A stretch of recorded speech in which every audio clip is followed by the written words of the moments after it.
Ahoy hoy, I am Planarwalk, and welcome to Rush of Stupid Episode 4, where we go through a lot of stupid and it all gets blasted into your face to the point where your brain may end up melting. NASA is devising a way to protect you from that, so, I mean, you should be alright. So, yeah. And... Oh, hold on, sorry, one sec. Yeah, hello. Nathan, what is it? Nathan, can you stop crying? Nathan, I know your group's been deleted, but I can't... No, you're crying, I can't hear... Nathan, can you call me back when you calm down a little bit, okay? We can talk about your group then. Sorry, guys, my bad. You can't get over it. Well, yeah, that is one thing that... I mean... I don't know how to react to it. It's one of them things which... Oh, what the hell happened? Oh, I just... Yeah, it's definitely funny, and I'm not going to be making a video on it myself, but I am appearing in someone else's video on the subject, so... I mean, well, I know how to react to it. And the way I react to it is...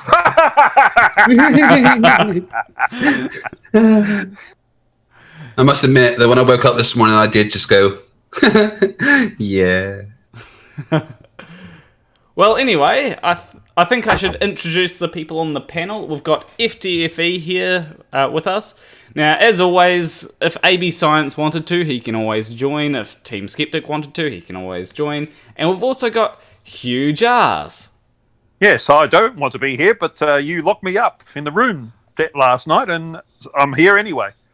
I just got an order from NASA saying that I had to do this, otherwise they would give a new update to my implant that I didn't want to get. Oh, aside from the teleporting one? Yeah, apparently they can teleport individual parts of my body now. I mean, I don't want that. Yes, they'd halve its length, eh? Yeah. That doesn't sound great. Why don't you complain to them? 1 inch, wow. Yeah. The problem is that they can use it whenever, right? I mean, getting out the shower, just about to put a towel around me, boom, no, been teleported to the NASA offices. Need me for a flat Earth emergency. Driving the car with the kids in, teleport me, boom. Kids driving down with no wind, driving the car. They just... Oh, NASA. I can't say no, though. Anyway, well, let's get into some of the stupid. The first thing that I found was... Oh, hold on.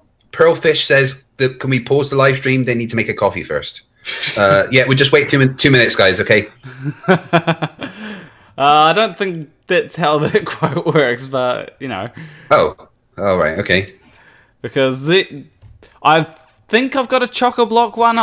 I dialed back on the amount of stuff that I'm putting in this one, because last time I did Rush of Stupid, it went for about 3 hours.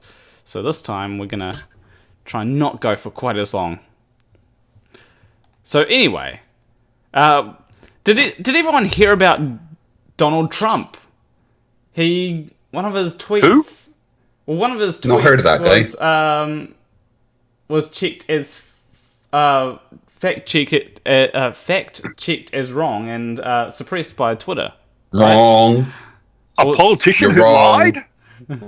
Something like that, anyway. It was fact-checked, and then people were complaining. Wait. Is Donald Trump that Cheeto that's in charge of America? Yeah. That guy? Right. Well, twisty in Australia. But anyway, because of that, Donald Trump... What's that? A lot of things that Donald Trump has said need to be fact-checked, Definitely. Actually, no, they don't. Who he is. No, you don't. I mean, any politician, they're lying when their lips are moving, so there's no point fact-checking. They're lying. Fair enough. But yeah, Donald Trump said on Twitter, repeal Section 230. And we've got a thing here.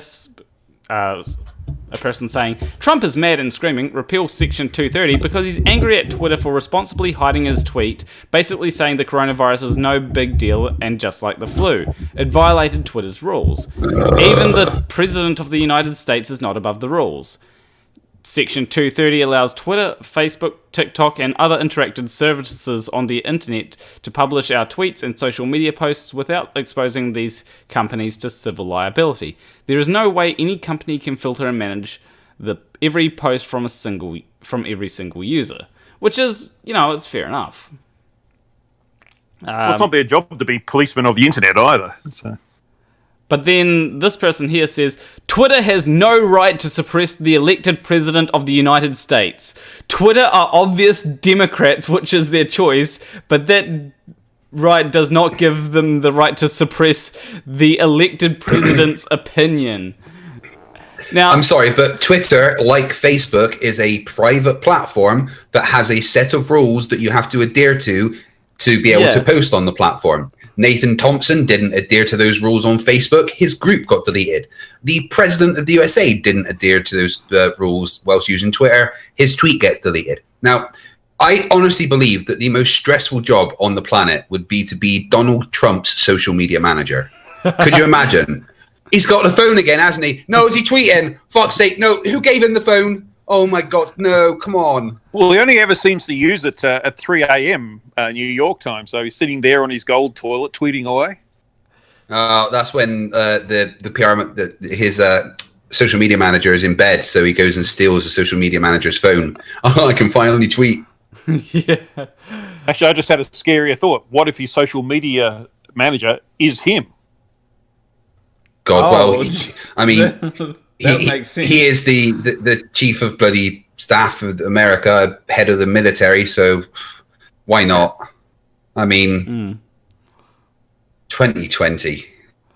Yeah, I mean, if what happens later in the year is that Biden gets elected, that wouldn't be a bad thing. I know that people are thinking that Biden getting elected will be the end of everything, but Biden getting elected wouldn't be the worst thing to ever happen.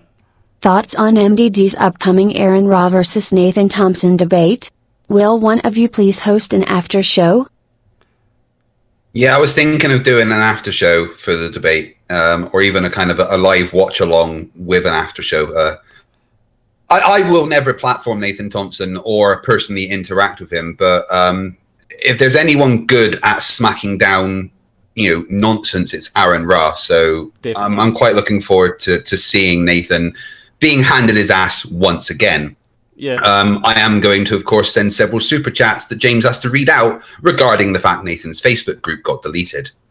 They're going to be something along the lines of ha ha ha ha ha ha ha ha ha ha ha. Well, I know James has been a bit censorious in terms of reading our super chats lately, so... Yeah, I've noticed that. Yeah, he reads out less and less lately. I was watching something the other day, and he literally read out like 6 of the super chats, but he had like 20, 30 at least. And people will just stop giving him money after a while if he keeps doing that. So yeah. Anyway, that's his choice. It's his channel. The George says his name isn't Aaron, it's Aaron. Okay. Aaron. Aaron or Aaron? Yeah. Aaron. Anyway, stuff you, Jessica G. Hey, Jessica. The rest of the panel. Thank you. Hey, FTFE, you legend. And the rest of the panel. There you are, panel. What we're putting in our place. Yeah, we've been designated let's to face it, it's FTFEs. like you might as well just call it FTFE and the debunkers, right? Come on. FTFE and some others. Well, yeah, it's basically like now I know how Team Skeptic feels when he's called FTFE's sidekick. Yeah, I mean, he fits the definition of sidekick perfectly, right? Yeah, I mean, Yes, how often do you kick him? I mean, essentially FTFE is called Batman, and then shut up! Stop doxing me. I thought you were Charles McCann, but anyway. Will you stop doxing me? God, have you any idea how much trouble I got on with NASA when that came out? Speaking of Batman, Nana. Oh, okay, internal server error. Fuck. Still seems to be live. No, this is with NZ Herald. Internal server error. Let's see if I can actually get. No. Oh, FTFE, you might like to reply to Ines Sherlock's post in the chat. Internal server error. God damn it. Okay. I was gonna NS Sherlock, I have spoken to Nathan Thompson many, many, many times. I have had emails back and forth with him till the wee hours of the morning. He is genuinely as stupid as he appears. That doesn't mean that he doesn't knowingly lie about certain things. But no, he thinks the Earth is flat and will lie to reinforce his own delusion. He is as dumb as he appears. Okay, that makes sense. I'll see if I can find this because it was absolutely great. It's about Billboard. So while you do that, what do you reckon, Craig? Is Nathan Thompson still the front runner for Dumb Fuck of the Year? I mean, it's honestly going to be hard to top Unirock at this point, but yeah, I think so. I would personally vote for Nathan Thompson over the whole Unirock drama stuff, but what's happened recently, I think it is pretty much a shoo-in that he's going to win. Well, I mean, I thought he'd had it sewn up the second he walked in front of that school, but yeah. Yeah, I'm going to push, and there's a lot of stupid coming out of what he said at the conference he was at the other day, Flattober, whatever it was, and he does. His game shows are hilariously stupid. I'm gonna do a official nomination video in the next couple of weeks to show that his stupid has been consistent throughout the year. Didn't they call that conference FlatCon, which I thought was so? I don't know. I thought they called it Flattoberfest or something. Oh. Well, the FEIC stands for Flat Earth Idiots Conference, so. Yeah, absolutely. Yeah. Has anyone bought the FEIC domain yet? Because what's his face was selling it, weren't they? Oh, that would be interesting if someone has. I would absolutely love to have bought, like, he wasn't just selling the domain, he was selling the company, he was selling the brand, the Flat Earth International Conference. I wish I'd bought that. I'd like to buy that too if I had the money. But anyway, we've got this here. A graffiti artist struck in the last, in the New Zealand election by painting a billboard here. As you can see, they painted... Oh, yes. Over Judith Collins. Kissing and robbing. Yeah. I've got a coaster with that picture on of Batman and Robin kissing that my father-in-law bought me as a joke because he calls me a nerd. Nice. So have you ever kissed Team Skeptic like that? Or? Well, not like that. They're clearly not using tongue. Okay. I mean, what? But anyway, I do find it surprisingly uncanny how well Judith Collins managed. I'm pretty sure it's Judith Collins managed to fit the Joker. So yeah, I'm pretty sure that Judith Collins was there smiling and whatnot, and then they just painted over her. So. Oh, and we've also got some other things. Simon Bridges and Tauranga. This has got to be... Oh, I think this is quite funny. I don't condone graffiti or vandalism. But this But when funny. It's like that, that's done right. It's a work of art. So, yeah. Anyway, we've got some more to get to, or some more stuff to get to, so let's copy link and open link.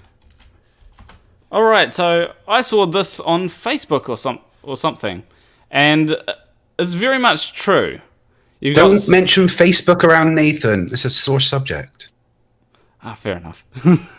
But it was yesterday. Why should I study science, biology, physics? It is useless. I'll never use it. I will not be a scientist. And then today, 5G gives cancer. Vaccines have mind control chips for the New World Order. The Earth is flat. I saw it on YouTube. And yeah, that seems to be what it is. I used to be one of these people that thought, oh well, it should be an option to study certain things in school. You shouldn't have to study science and biology and all that stuff. But now these days, I'm like, well, actually, we've got a whole lot of idiots saying that vaccines give people autism or that 5G gives people coronavirus. Well, how about letting them not study science if they want, but they also do not get to use anything which is the product of science? They're not allowed. You don't study science, you can't use computers. Yeah, you don't get to use our vaccines or live in our houses with electricity and central heating. You don't get any of that if you don't study what makes it. You're not allowed to use it. That would be an interesting... This reminds me of that episode of The Simpsons where Homer says, English? Who needs that? I'm never going to England.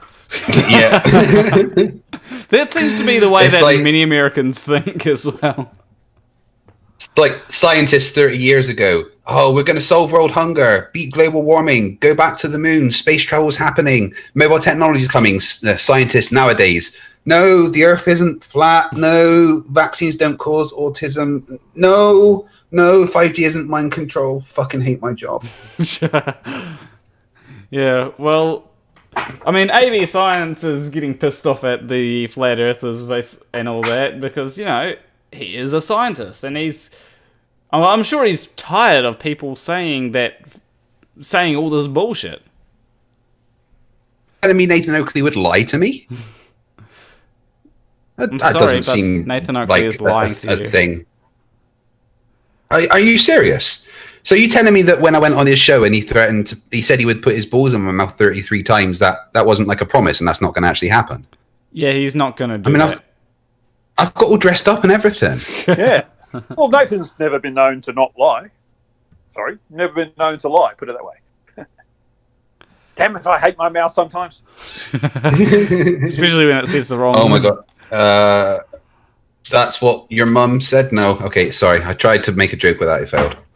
But anyway, getting back to politics in New Zealand, I'm sure everyone in the chat has heard of the Advance Party here.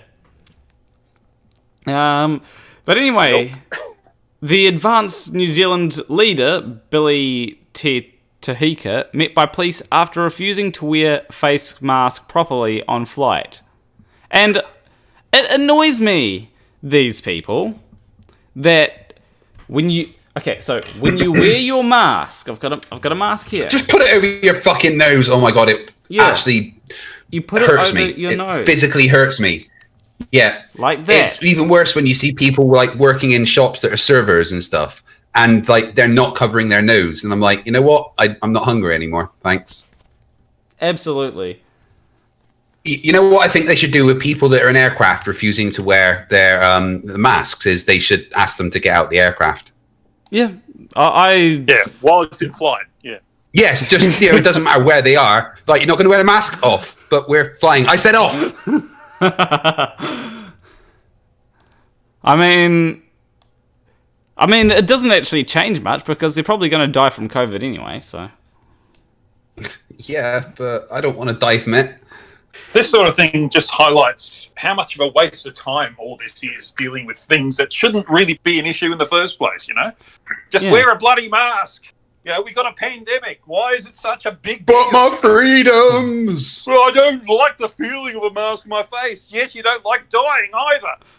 I mean, what's it going to be like? We get economy on the moon and the government is going to be like, to be safe when out on the moon's surface, you must wear a spacesuit. The Americans will be like, fuck you, my rights, and just storm out there, shirtless. Yeah, but the moon's flat, of course. But obviously.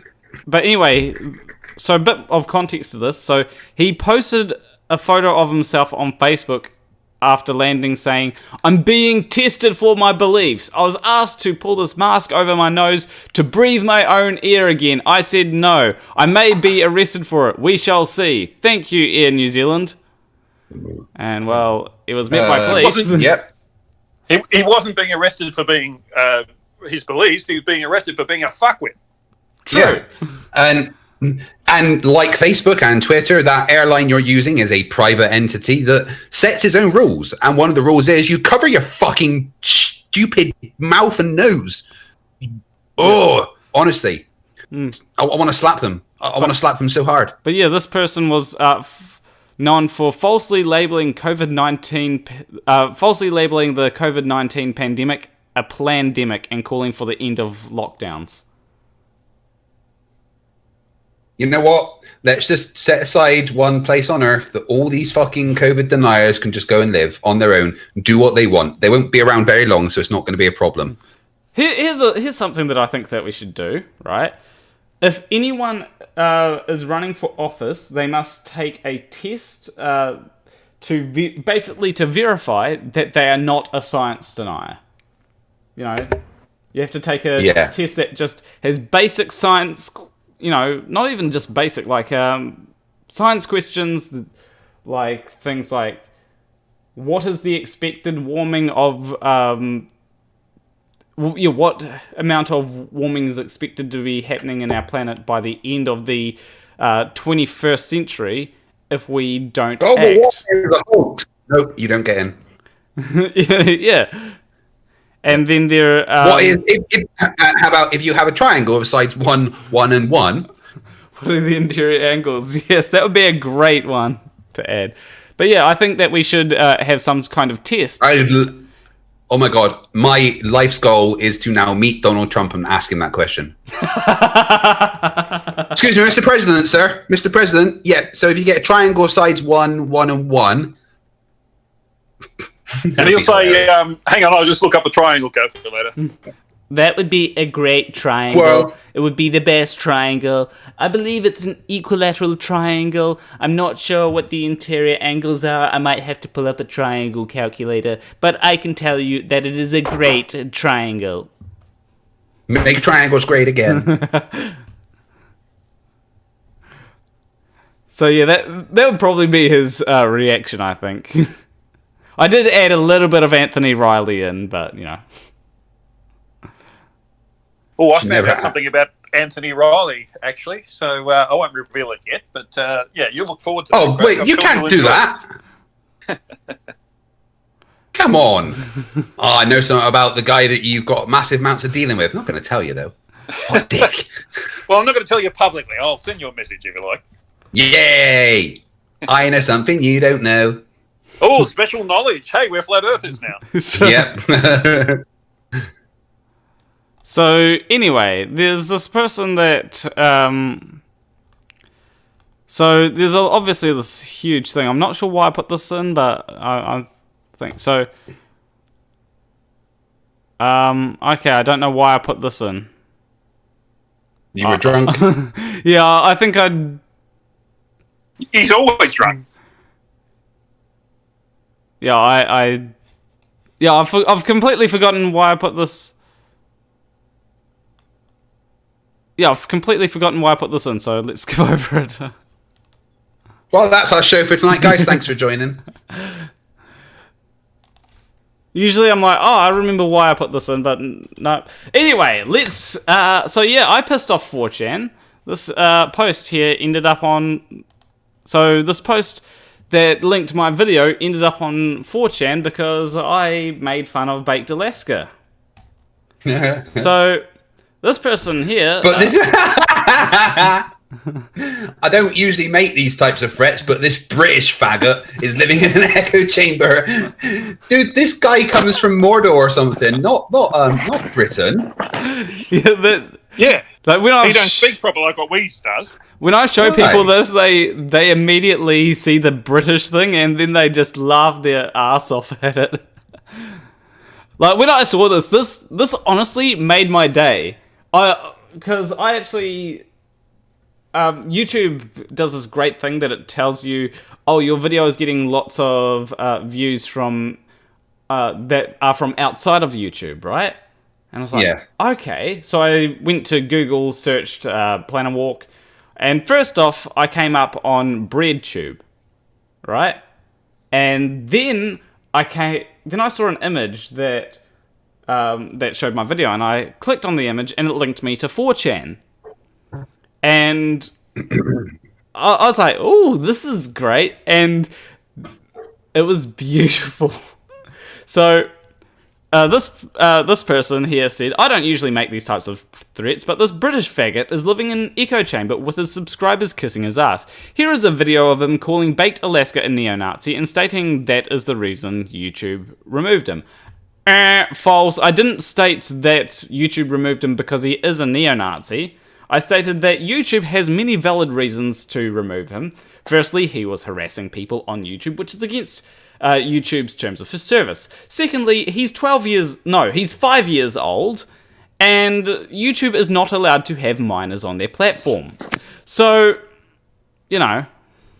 or not minors, they're not allowed to have people under the age of 13 on their platform. So, he's under the age of 13, or at least he acts like it.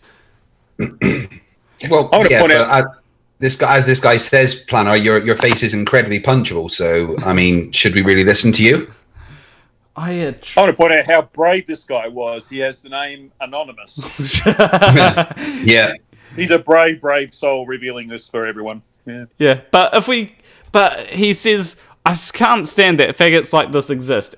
At least go thumbs this garbage down. Not to mention how punchable his face is, and he reminds me of every Antifa member / lefty poll poster. So first off, Antifa is not a group, it's an ideology. So that's the first thing to note. Secondly, I like how he starts off with, I usually don't make these types of threats, and then says, at least go thumbs this garbage down. Oh, I'm so scared that you're going to make one of my most disliked videos. So scared. Like, I actually checked it recently, and it had 160 dislikes, right? And, I mean... Did you cry? No, it's not, I didn't cry. But 160 dislikes, that's nothing. Like, I've actually got a video that has a couple more dislikes than that. So, now it's probably got more dislikes, but honestly, they're not doing that well if they're trying to make my videos the most disliked video. And it's all interaction anyway, isn't it? So it makes no difference to you. True. Yeah. I don't mind. Like, I've got a video that has a way worse like to dislike ratio. So yeah, Oh, what's that? Nothing. I was just that's all they have is thumb the video down. I can't refute anything he says, but he's a faggot. Yeah. Pissing idiots off is always a commendable thing to do. So good job. Yeah. And like most of the comments I've got for this, for the chatbox travel section of this this live stream, well, a lot of them come from that video. So yeah, we're going to see some angry people. But there were some comments, right? So one person says, "Suck my dick, SJW faggot," and no, I don't want to suck your dick. I'm not gay. So you kind of got half of that statement wrong. Another Frame person, him for being a Nazi or anti-gay. yes. So like, here's the thing. Like, a lot of people, they seem to think that I'm just calling Baked Alaska a Nazi because I'm on the left and leftists call everyone a Nazi. But no, that's not what I'm doing. I don't think that it's a good idea to call everyone a Nazi. In fact, I've been called a Nazi, and I said... Yeah, me too. Yeah, I've been called a Nazi because I don't think that it's okay to punch Nazis. And they said, "Oh, you're a Nazi." I will disagree with you there. I personally think it's okay to punch Nazis. Well, if Nazis time travel and attack, it's cool to punch them. It's fine. Oh yeah, well, if they're attacking you, then go ahead. I mean, if they're trying to, like, if they come with a gun and they're trying to stab you or whatnot, I don't care if you shoot them, right? It's just when they're just standing there like Richard Spencer. Like, I don't like Richard Spencer. I think that he's a bad person, but I don't think it's a good idea to punch him, especially seeing as a lot of them will go, "Oh, these people are just punching us because they're intolerant of our ideas," and bad optics.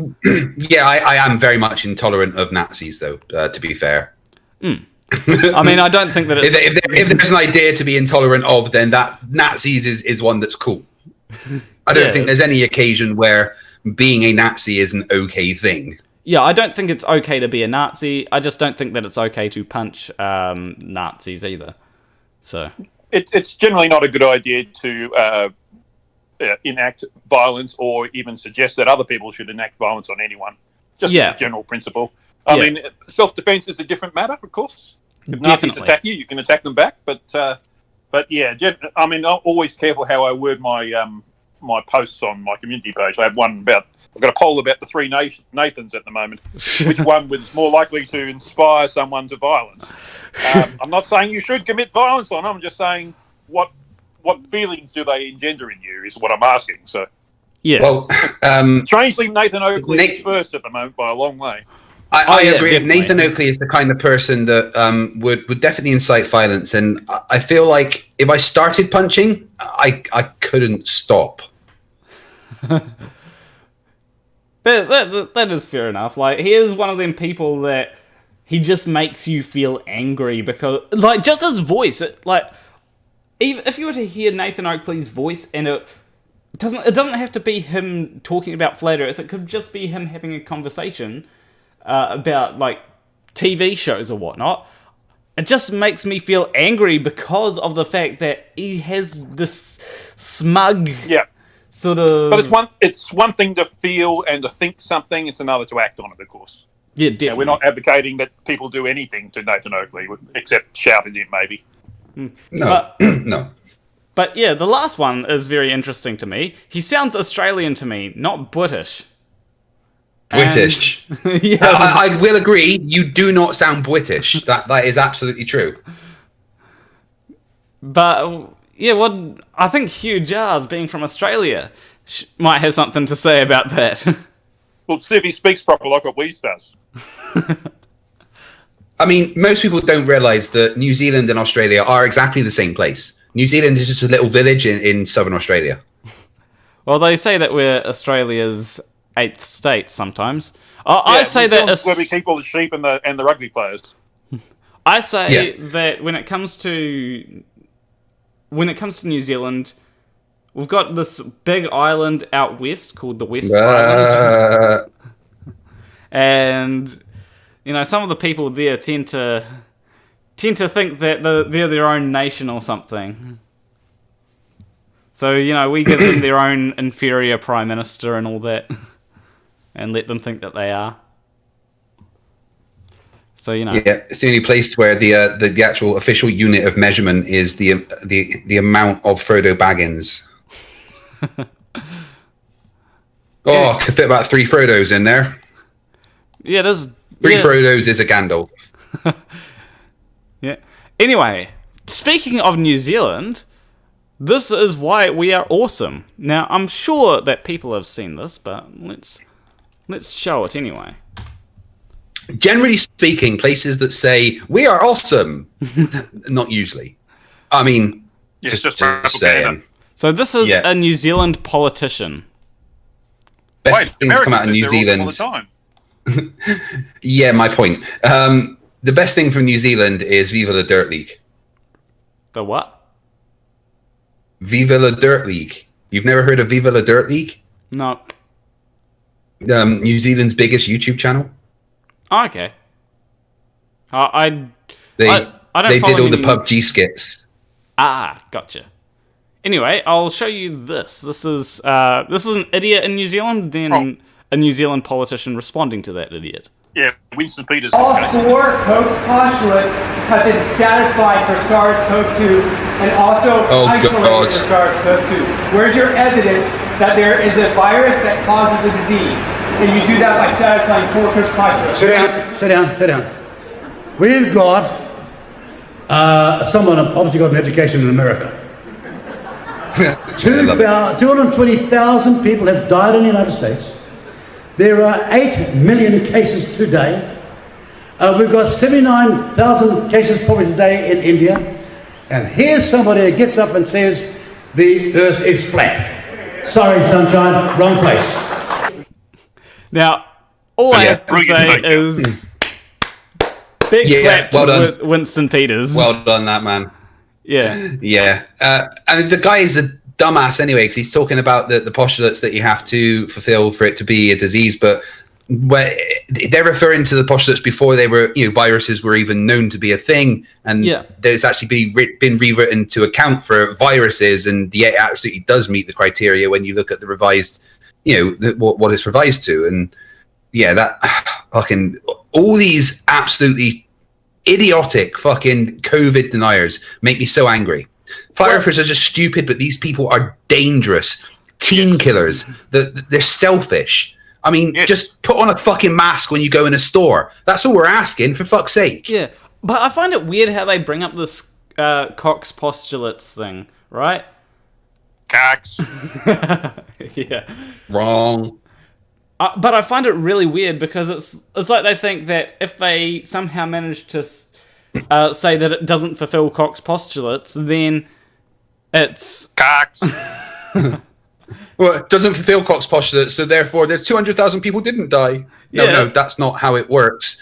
It's like flat earthers saying, well, Einstein said gravity's not a force, therefore Cavendish didn't see anything. No, that thing still happened. Just because you don't understand what we're talking about doesn't make it go away. Yeah. So, what I loved about Winston Peters, basically he said, don't be so fucking stupid, idiot. That's basically a translation of what he said. Well, he basically called them a flat earther. Oh, he absolutely called them a flat earther. Yeah, definitely, yeah. Yeah. Because, they pretty much are.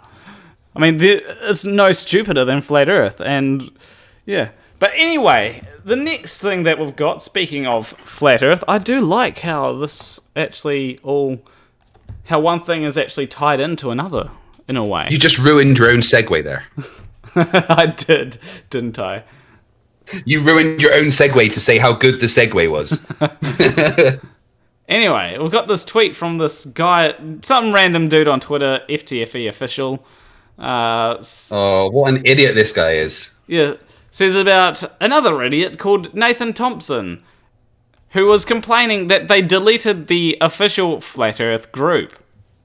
What official Flat Earth group? Wasn't it the official Flat Earth and Globe discussion group? Yeah. But yeah, he has a good reaction. I'm still laughing. Yeah. It's one of them things where he's complaining, and like, has he actually said anything about free speech yet, or is he just... Oh, yeah, Nathan's been saying loads about being censored and stuff. Obviously, that's the whole thing. Yeah, it's just censorship of the truth. It's just censorship of the... No, it's not censorship. It's cutting out verifiably false information. There is... Obviously, most people are extremely happy that the biggest echo chamber for Flat Earth has been taken down. But there is a large portion of people that are taking up the stance of, no, it's just censorship. It's just censorship. No, it is not censorship. Facebook is a private company who have a set of rules that you have to follow to be able to be on their platform. Nathan Thompson's group broke those rules by constantly posting verifiably false information about the shape of the earth and COVID and other stuff. He had warnings. He posted the warnings that he was getting. Oh, my group's been muted for 12 hours for saying this. He had warnings from Facebook. If he kept doing this, his group would be deleted. Lo and behold, his group gets deleted. That is not censorship. It's just not. Yeah, it's you breaking the rules and having a punishment. Censorship would be the government saying you cannot say this ever. Yeah, and that's not what's happening. He's just saying you cannot use this platform to spread misinformation. Yeah, and I'm completely okay with that. Like, if you are spreading misinformation, I am okay with you getting removed from things. Now, there are some times when the lines do get a bit blurry, especially when it comes to us debunkers, because or people like Thunderfoot, who got videos removed because he was debunking misinformation. So I think that there definitely needs to be debunking of misinformation, because then people go to other platforms like BitChute, which are just complete echo chambers, right? So yeah, and no one watches BitChute, man. You look at the big videos on there; it's like 400 views. Ha! Yeah, good job. Yeah, maybe we should start posting some of our own videos to BitChute, right? And that way we can sort of have turn it into have some debunking misinformation over on BitChute. That might be a might be. It sounds like a massive waste of time to me, to be honest. Yep. Well, But the thing about Facebook is you got to look at it from their point of view. They're a legal entity as well, as a company, and they can get sued if someone uses this misinformation and acts on it as if it's true and hurts themselves in the process. Facebook could be sued and implicated in the case, and they don't want that. I do think they try to. I do think that there are some ways to stop that from happening. I think that they just try and do it. I think that the reason why Facebook and YouTube and Twitter and all that try to get rid of misinformation is mostly from an optics point, because they are a company. They've got shareholders, they've got people that advertise.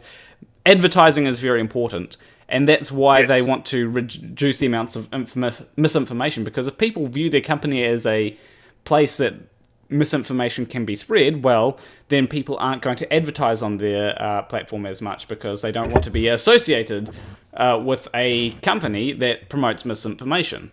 And so that's why they, at least in my view, that's why they try and reduce the amount of misinformation on their platforms. And that's why they delete, because that's how they earn money. I mean, doesn't matter who you are or how you earn money. No one should be interfering with how you do that, because that's how you get your livelihood. And in Facebook's case, there's thousands of employees who depend on it. Yeah, and it's in a capitalist society, it's perfectly reasonable to expect companies to do the thing that will maximize their profit. Not giving you a platform is their right. It's not the government that's not giving you a platform. You're still free to go outside your house and shout to your heart's content about how the earth is flat. I mean, Nathan Thompson does take that a step further and actually does violate some actual laws. The earth is flat. Water does not curve. Research flat earth. Okay, Nathan, put your hands behind your back. I've just sent you a picture in the Discord chat that SafeDK sent me. Obviously, MCToon did a video about the whole Facebook group being shut down. Nathan isn't too happy. I bet he isn't. Let me go copy link and put it here. So he says, imagine being this gamer. And like gamma sounds badass, right? Well, gamma means lone wolf, doesn't it? Yeah, I don't know what gamma means, but I think that he's trying to say something like. He's saying you've got alpha males, beta males. He's saying that MCToon is a gamma male. Yeah, like that's. Yeah, but he's not saying that he's the Incredible Hulk. Although, you know what, fuck it, let's just take it that way. Nathan Thompson thinks MCToon is the Incredible Hulk. I love spinning things on their heads, but speaking of, did MCToon post that video already? Yeah, he posted it last night. Okay. I watched it this morning with my coffee. And it's got the clip from me. I gave him a bunch of clips from when I had Simon Dan and Godless Engineer, and people would laugh at me before. Yeah. It worked perfectly. Okay. Oh, Pearlfish says that apparently the original post was "Imagine being this cringe," and then he changed it to say "Gamma." Okay. Why? I don't know. I mean, imagine being as cringe as Nathan Thompson. Yeah. I don't want to imagine being as cringe as Nathan Thompson. I mean, it genuinely upsets me that I'm the same species. Yeah, fair enough. Actually makes me sad. I'm like, yeah, humans are pretty cool. Oh, right, Nathan Thompson, fuck. And I don't want to live on this planet anymore. Imagine if aliens visited Earth and the first person that they stumbled across was Nathan Thompson out in the woods. Well, we're getting nuked into oblivion. Well, he tried to flak smack them, of course. Imagine. Wait, we're from space. Space doesn't exist. No, we're literally from space. It's a violation of second law of thermodynamics. Imagine. Yeah, just launch the nukes. Imagine if Nathan Thompson and all that were actually the reason why aliens haven't made contact with the rest of us. Yeah, of all the flat Earth videos going out, aliens are finding it and going, "Oh, for fuck's sake! Really? Yeah, let's just place a cordon around this solar system. Come back in 100 years, see how they're doing. And in 100 years, there's going to be the Flat Mars Society who say, no, it's lies that we came from Earth. We've got no proof that we came in giant spaceships from Earth. That's just a government conspiracy to hide the truth of Flat Mars. Yeah. I swear that no matter what happens, conspiracy theories will always exist. So that's why we exist, to try and stop them. Like meaning people like myself and FTFE that were born in NASA's lab. That's literally why we exist. No, where was I born? You might have been born I thought in NASA's lab. I'm not sure. You were just like sneezed into existence by Magic Sky Daddy. Oh, okay. I was just thinking, if I was born in the lab, then they would have used an awful lot of resources. Yeah, I think that FTFE's explanation is far better than being born in a lab. Yeah. Anywho. Bloody big nose then, yeah. He was puffed into existence by the rise and fall of Earth's gentle bosom. Boobies, yeah. Wait, what does Jim's mind mean in the chat? Don't reveal that FTFE is a clone. Yes, well, if we have, NASA Black Site Area 69, we have clones, and we don't reveal them. We don't want them to become self-aware, you see, so. Yeah, well, everyone already knows that I'm a clone. They screwed up with me. Well, you're a clone of his. Yeah. But anyway, But I'm not. I'm good though, right? I mean, I've got memories. I've got a family, and yes. They can You're not a clone, no. But they can implant memories, so yeah. Just a heads up. Quiet. Okay. Plan a walk down. Okay. Why can I taste tin? Oh, you must be having a stroke.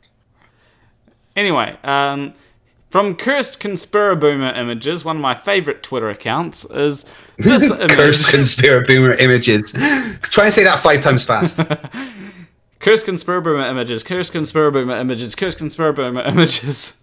Cursed Conspiraboomer, it fades into one. Yeah. Says, they've got this image that says, why is it called sea level? See, it's level. Only a completely flat horizon would create a flat line on a mirrored sphere. The Earth is flat. Research it. If you researched it, you know that the Earth isn't flat. Yeah, but yeah. And this is one of Ranty's photos. I can tell because that's the mirror sphere at Blackpool, isn't it?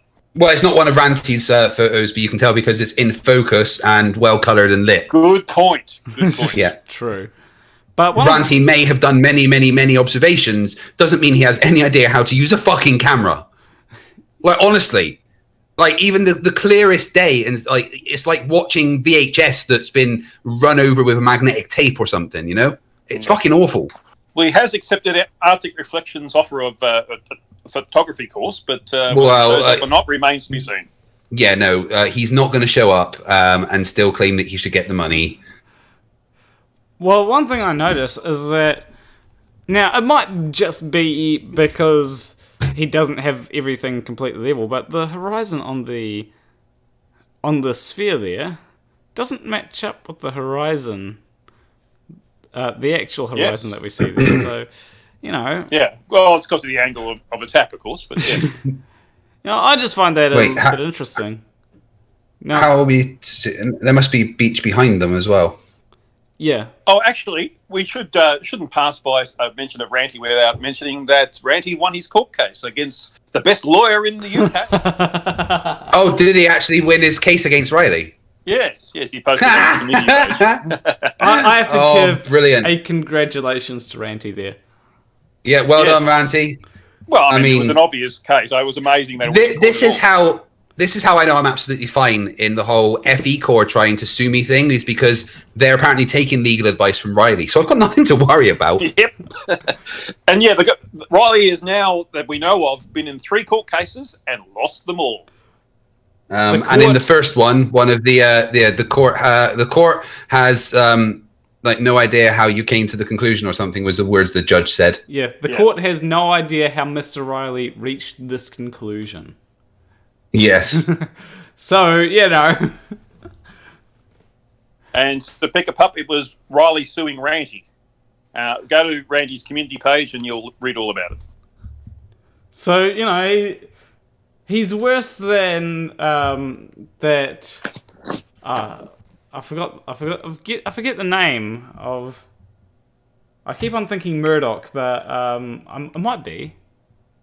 Daredevil. Anyone know? What's that? You know, Daredevil. Daredevil. Yeah, the lawyer guy. Yeah, the blind Marvel superhero. Yeah. Yeah, that's what I was thinking. What are you talking about, Planet Walk? Yeah, I'm talking about that. He's worse because in quite a few of their episodes of that, you know, Daredevil. I can't remember the name. It's something Murdoch, I think. Oh, you mean his character name? Yeah. Matt Murdock. Yeah.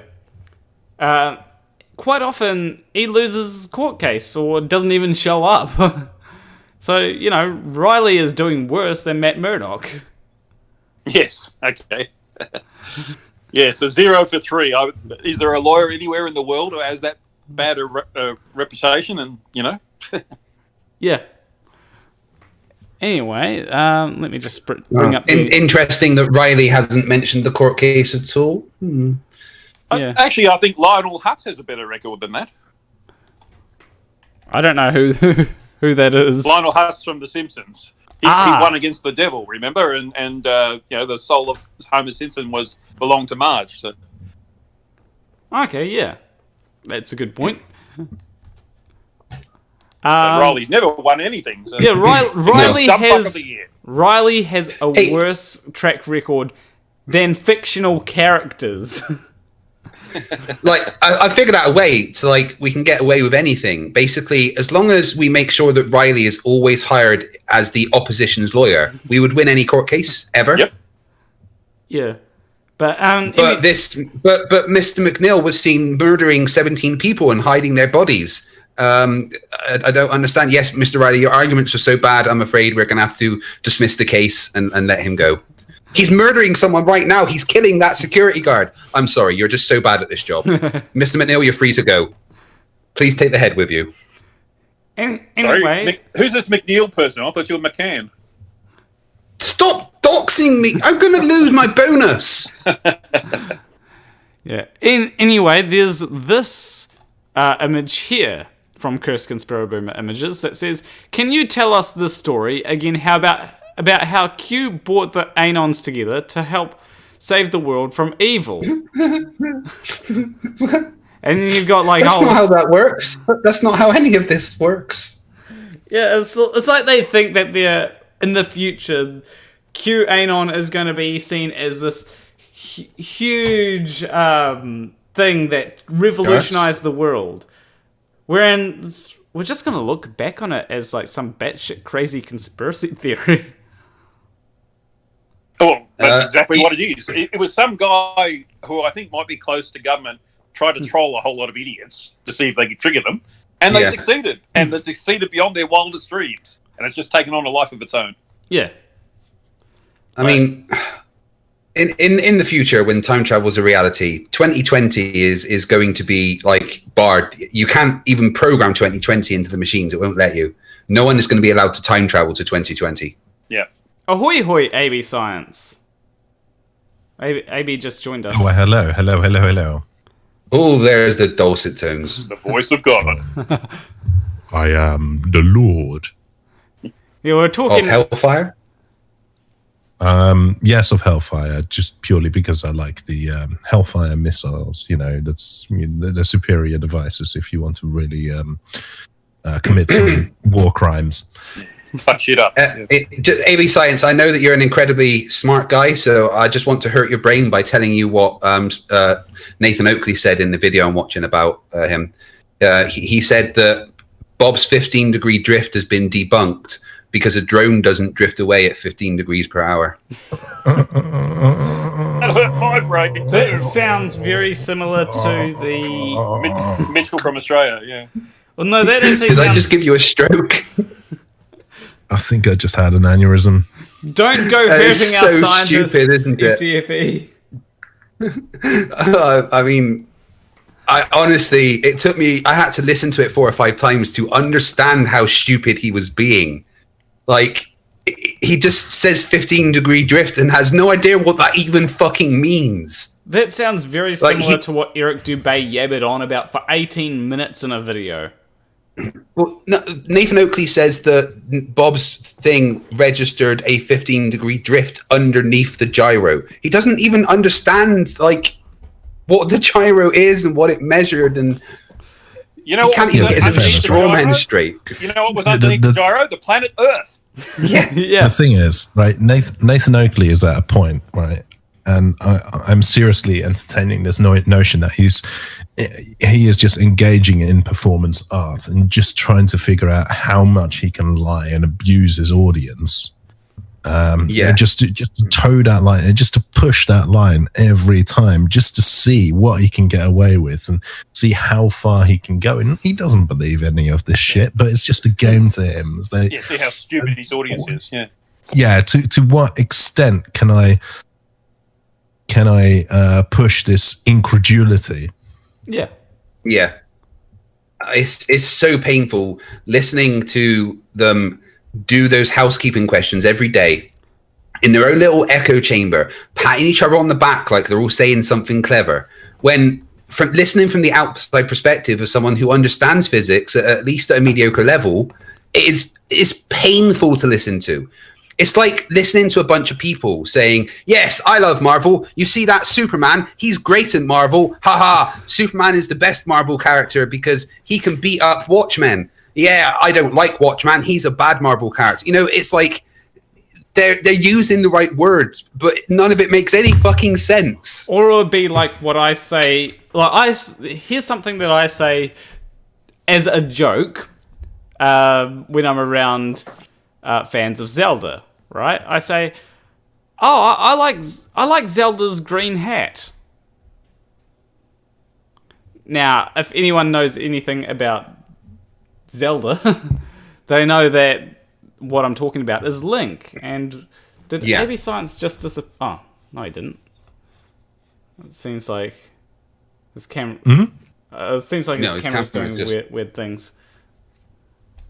Oh right, my camera is just weird. Oh, I see. I forgot. Yeah.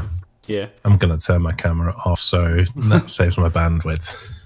Yeah, it might just be because my computer hasn't loaded it yet, because when I go to my task manager, I'm using 82% of my CPU, so...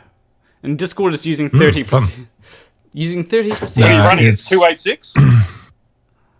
So, you know. I'm running this on a Spectrum ZX 200. But anywho... Here is another image from Cursed Conspiraboomer Images. As I said, they're one of my favorite Twitter accounts for... Just the name gets me. I'm in. I'm sold. Yeah. So, I mean, are we just looking at QAnon shit in a moment? No, it's... they've posted a lot of flat Earth stuff recently, like, the Earth is flat! QAnon, seriously, get over it! Just one sec. QAnon... Right, I've honestly tried to start scripting a video about QAnon, but even after researching it for days, I've no idea what it fucking is. Yeah. To be honest, I think it's best to stay away with that because those people are fucking mental and they're dangerous. Yeah, I just don't understand what any of it is. I don't know what you guys are talking about. Yeah, I don't know what they're... Occupy movement. I think that I should actually start delving down the rabbit hole, because I do know like some of the surface stuff, like Pizzagate and all that. Just so that I can get an idea of what it actually is and then start to debunk it.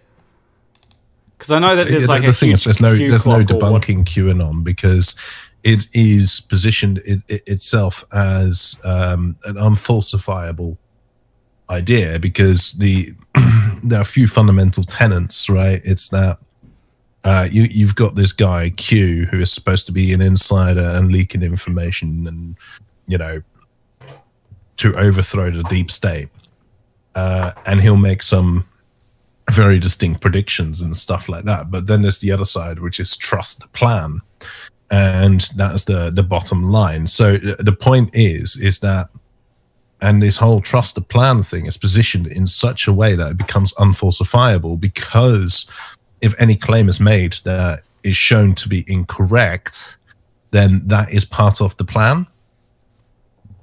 Okay. So he'll make a prediction that I think was a few years ago when they talked about Red October, and that referenced the midterm elections in the US, where they were talking about it's like there's going to be a massive wave of Republicans taking over. I think it was Congress or House of Representatives. I can't remember which one, but that didn't work out.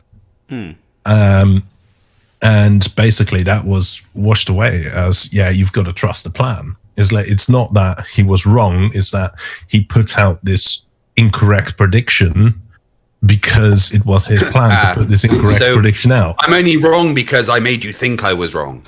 Yeah, basically. So it positions itself as an unfalsifiable idea, and so it's nothing to do with the fifth dimensional entity that has harassed Kirk, Picard, and Janeway for years. Then, well, it could be because deep state and everything, but there's so much about it that. Yeah, because it's also like it is like flat Earth, like it's a Big Ten's conspiracy, right? Yeah. Well, Ugly German Truth has it right, saying sounds very religious, but it does sound like a religious organization. Anywho, yeah, there's a very strong religious component to it. Yeah. Anywho, we've got this here saying the Earth is flat. Get over it. You don't like it? Too fucking bad. Your article sounds as stupid as you look. Just another brainwashed globetard. Get an education, globetard. Well, if the Earth was flat, it would be quite easy to get over it. But I love that last line.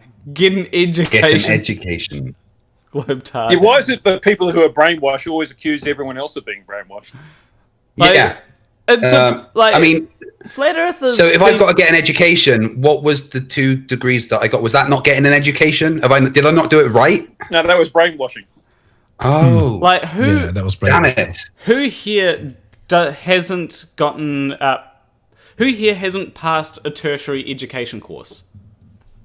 No, I think all of us have an undergraduate degree, and 3 of us have postgraduate as well. I don't know about you, Planet Will. I have a graduate diploma, and I have a.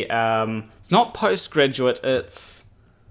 I have a bachelor and a graduate diploma. So I don't think I've.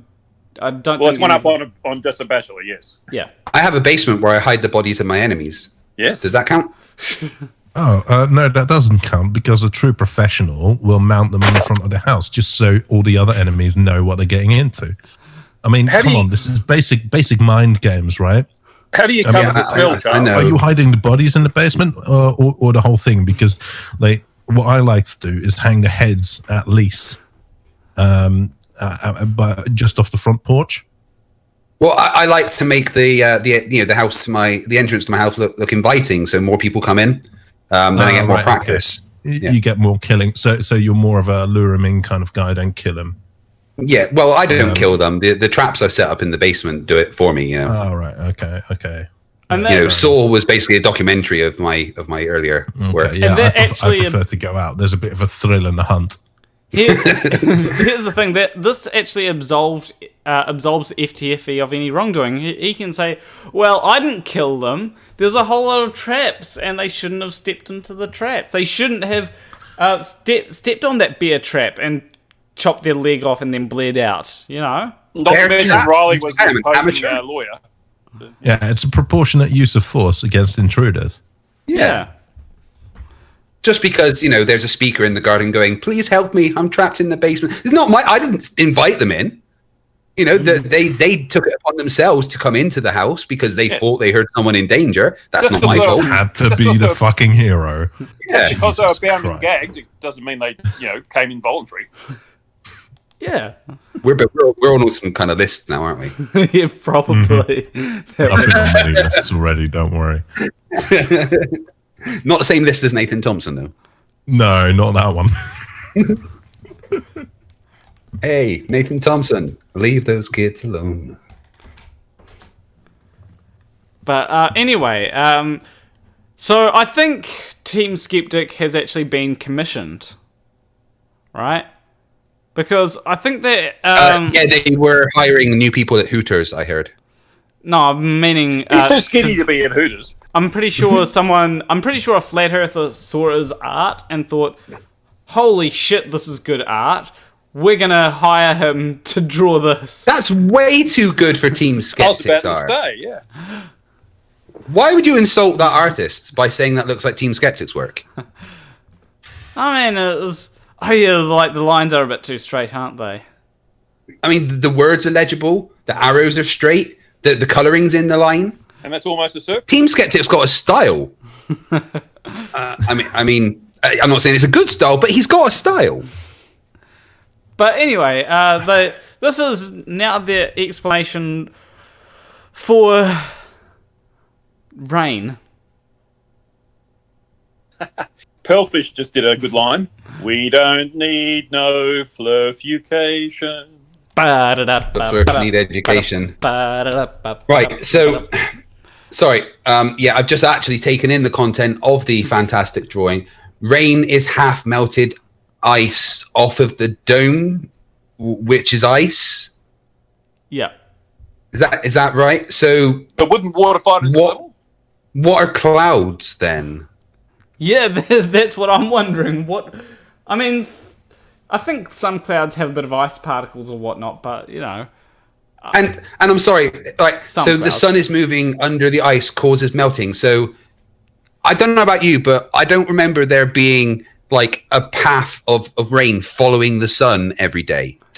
Is it just me that missed that, or? I think it might just be you that missed that. I don't know. I mean, where I live, that's perfectly valid. Like, I mean, have you heard? We have rain and sunshine at the same time all the time. What? Maybe they're going to use the that song. Does anyone remember the song? I can't remember who it's by. That goes, I know. Have you ever seen the rain? Do do do, coming down on a sunny day. So you tell me that guy was a flat earther? Yeah, probably. But actually, hold on. What this suggests is that. Right, because the sun, you know, it's inarguable that in a flat Earth model around the equator, you know, there's most sun exposure and stuff. So surely there will be the most rain around the equator. So can someone please explain to me the Sahara Desert? Well, let's also explain the top of mountains and why there's snow there when technically the mountains would be closer to the sun. Yeah. Magic. Oh, yes, of course, magic. Don't forget that when I debated Howard George Stirrup, he did say magic was real. Wait, what? Harold. Well, I was debating him and talking. He was saying, "Oh, well, God did blah blah blah blah," and I said, "Well, Harold, Harry Potter isn't real," and he went, "Well, actually." Yes, but it's a documentary. If magic's not real, how does the sun and the moon stay up in the sky? Yeah. Yeah. Anywho, there is this other thing that I want to get to, because this one might take a little bit of, I don't know what it might take a bit of, but so is Obama Osama? So they say 100. Did you just have a stroke, or? No, that's literally what it says. So they say 102 is greater than 21, which is greater than U. 2 is greater than B. 12 is greater than L. UBL, Osama bin Laden. U to O is greater than 21 minus 15, which equals come back, 6. Come back, no. Sorry, my brain's just jumped out my ear and is running away. Come back. S minus B is greater than 19 minus 2, which is... I mean, this guy's revealing the secrets of the universe. Which is... You know, if this guy, like, put this amount of effort into, I don't know, like, actually studying mathematics and physics, he could unravel the secrets of the universe. This guy could be, like, creating a unified field theory instead of coming up with this.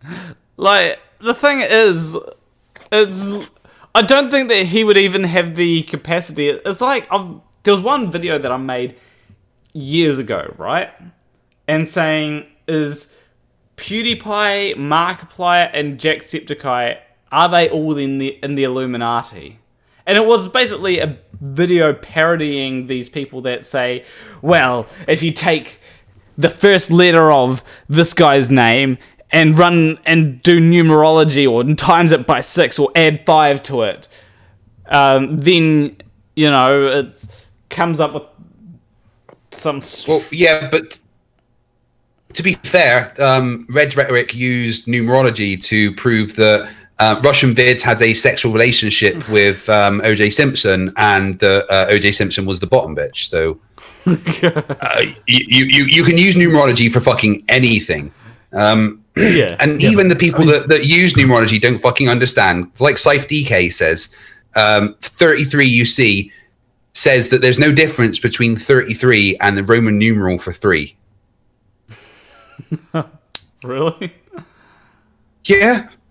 I'm sorry, AB Science. I should have warned you before that amount of stupid comes out, right? Well, I think this episode is... The thing is about this Osama Obama kind of thing is I'm pretty sure we had this in 2008. We had some people going, Osama, Obama, it's only one letter different. They're the same person. Yes, I'm pretty sure. Of course they are. Back in the day, and also about the numerology shit. And it's like this is so fucking easy to do. I mean, I think early days of my channel, I did a video about how everyone, like how Planner Walk and Conspiracy Cats and you yourself, FTFE, are all part of the Shill community, working in the same studio and with the guitars in the background and. We told you not to release that information, and there's going to be consequences. You realize this, but I'm pretty sure I have come across people actually making those exact claims. No, you're absolutely right. You're absolutely right. Validation Boy claimed that me and Conspiracy Cats lived in the same house because we both had guitars on a red wall. But even though they look nothing alike in the slightest, that it's clear that we live in the same house. And that became evidence that it's all some kind of like group effort. Yeah, like I also occasionally I make videos, and the next one I think will probably be on Team Skeptic and FTFE, where I expose them. I expose Simon. Stop exposing yourself to me. Wait, what? No, sorry. So I exposed Simon Dan, and I exposed Conspiracy Cats, and by extension, Baldy Cats and the Creaky Blinder, who are all the same person. I know that seems unbelievable, but... Don't be stupid. Well. Don't say Baldy Cats and Conspiracy Cats. They don't look anything alike. Well, I mean, Baldy Cats is so ugly, and Conspiracy Cats is a good-looking guy, you know? Well, I exposed them all as the same person. I know that's unbelievable, but you're just going to have to trust me on that. And Mr. Sensible as well. Yeah, I should have included Mr. Sensible, but I didn't cross my mind. But then... Yes, I mean, all bald people are the same person. The next people that I think are on my list to expose would be probably either Soundly or... and to be honest, there's not much that I can really do with Soundly, but that would leave Team Skeptic and FTFE. Do I need to get a lawyer? I'm going to give Riley a call. Hold on. Don't forget you got to expose me. I'm actually a planet in disguise. Oh, because you're... Mogo, I've told you to keep quiet. Because your ass is so big, isn't that right? That's right, yeah. Yeah. When your ass is the size of a small country. I have my own gravitational field. Ah, that's very... very interesting, if I say so myself. Gravitational fields don't exist. Oh, Makes it easier for me to hold my beer, you know. And for the last part of before we go into the not Chatbox Travels section of the show, which is what it's going to be called from now on. Any Karens this time? Well, yeah. Surprisingly. Okay. So there's this person that says, what if I told you the virus isn't real? If it were a real virus, we would see dead babies and children all over the United States. America has some of the highest rates of childhood chronic illness. These are comprised immune systems that would fail and result in death. Instead, it's only unhealthy old people dying. Why? Because it's all a hoax. Only the unplugged can see. So people dying means it's a hoax. Okay. So firstly, that is that's some terrible logic, which shows a complete lack of understanding of science. But secondly, of course, you are not going to see dead babies and children because the deep state sweeps them up and harvests them for their adrenochrome. Yes, Soylent Green has to come from somewhere. So, I mean, how else am I going to eat? Yeah. But my feeding tubes don't babies. And, I've got to get it from somewhere. Yeah, I love babies, but I couldn't eat a whole one. Do you guys also have a feeding tube instead of a belly button? No, I have a different approach. No, I'm not going to give away my secrets. Yeah, I think that. But basically, I just slather them all over my body, and I absorb all the adrenochrome through osmosis. Okay, it gives you more than I want to know.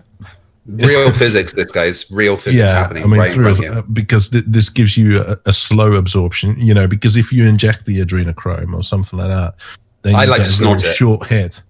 And then you get a very short, fast hit, and it's a bit like crack, it's like after 5 minutes you want a bit more, and it's really more-ish. But if you just slather it all over your skin, you absorb it through osmosis, and you just get a very long sustained buzz. It's like it's just like it's the difference between drinking like spirits really fast. You get hammered really quickly, but if you just drink a weak lager, you can keep going throughout the entire day and just stay at the right level. Okay, that's interesting.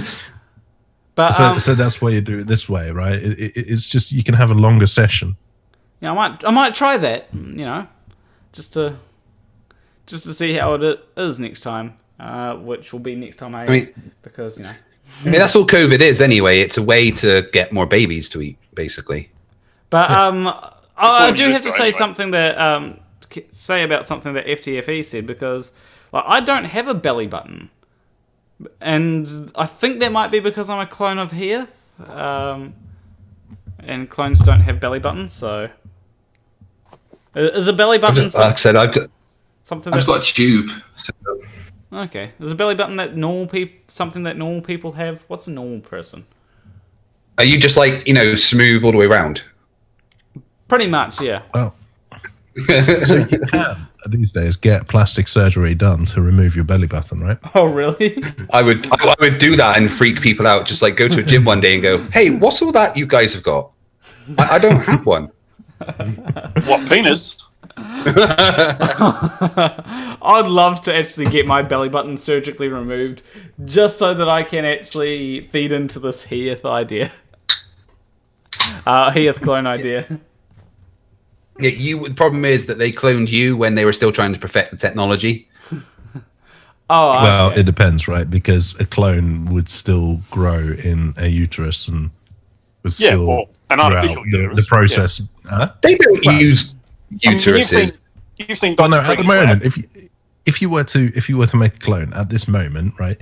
Yeah, you would just make the embryo in a petri dish, and you would insert that, or at least you would put the genetic code in the zygote, and that would be implanted through IVF, and everything from that point onwards would just be the normal process. So you would have a belly button. Depends what cloning technology you use, I guess. I mean, if you use the technology that just got rid of the belly button, and just completely copied you and got rid of the belly button, then that's one cloning technology that I'm sure exists somewhere. Should I not be mentioning that NASA has this technology? Well, no, that's the Black Side Area 59 does. So. I'm gonna get in trouble. Okay. Again. Yes. Yeah, but Craig, what's that birthmark on your forehead? It looks like a barcode. Yeah. But I did wonder. It wasn't there a few weeks ago. Another NASA implant, is it? They just keep adding more. But I got the upgrade plan. But anyway, like this image, like, so it's like they're ignoring all the dead people, you know? Yeah. 1.13 million dead. Yeah. I mean, they're not lying in the street because, you know, we don't kind of let that happen. Yeah. But yeah. Oh, he died. Just leave him. Be fine. We're getting later. And also, can we just I just remember that in the early days, if I remember correctly, it was Bolivia where they were in the streets. Yeah. And Iran too, I think, from memory. Okay. But yeah, I mean, they're debunking themselves in their own text. They're saying that unhealthy old people are dying, and yet they're saying it's a hoax. How can they be dying if it's a hoax? You know. True. Like only the unplugged can see. All the conspiracy theories around coronavirus. They're wildly inconsistent, and some of them have aged really badly. Like when the people said that, you know, only 35 people in the United States have died from coronavirus, and so yeah. Remind me, it's 35. It's 35 more or less than 220,000. I think it might be a little bit more, but I don't know. I don't know how maths works. Sorry. Yeah, they might be using I need flat to get Earth a calculator out for that. Need to get a triangle calculator, do you? Yeah, I need to get a triangle calculator, I think. So yeah. But anyway, next we're going to be moving on to the totally not chatbox travel segment. I don't have a Karen time segment this time because I just didn't really find. Couldn't be bothered. Yeah, couldn't find any Karen videos. They're getting harder to find. Although I did have a Karen. I mean, Baked Alaska's going to give you more than more to work with, right? I mean, the comment section on my Baked Alaska vid. Oh, I forgot to get one particular comment where someone actually accused me of being anti-Semitic. Like he literally went ahead. Okay, so let me paint a picture for you. This person. Oh, that's another subscriber. I keep on getting shocked whenever I hear that. Anyway, and I need to disable that as well. Anyway, what happened is this person left a comment on my video basically saying that Baked Alaska is not a Nazi and that he's a mega conservative and that I should learn the difference, right?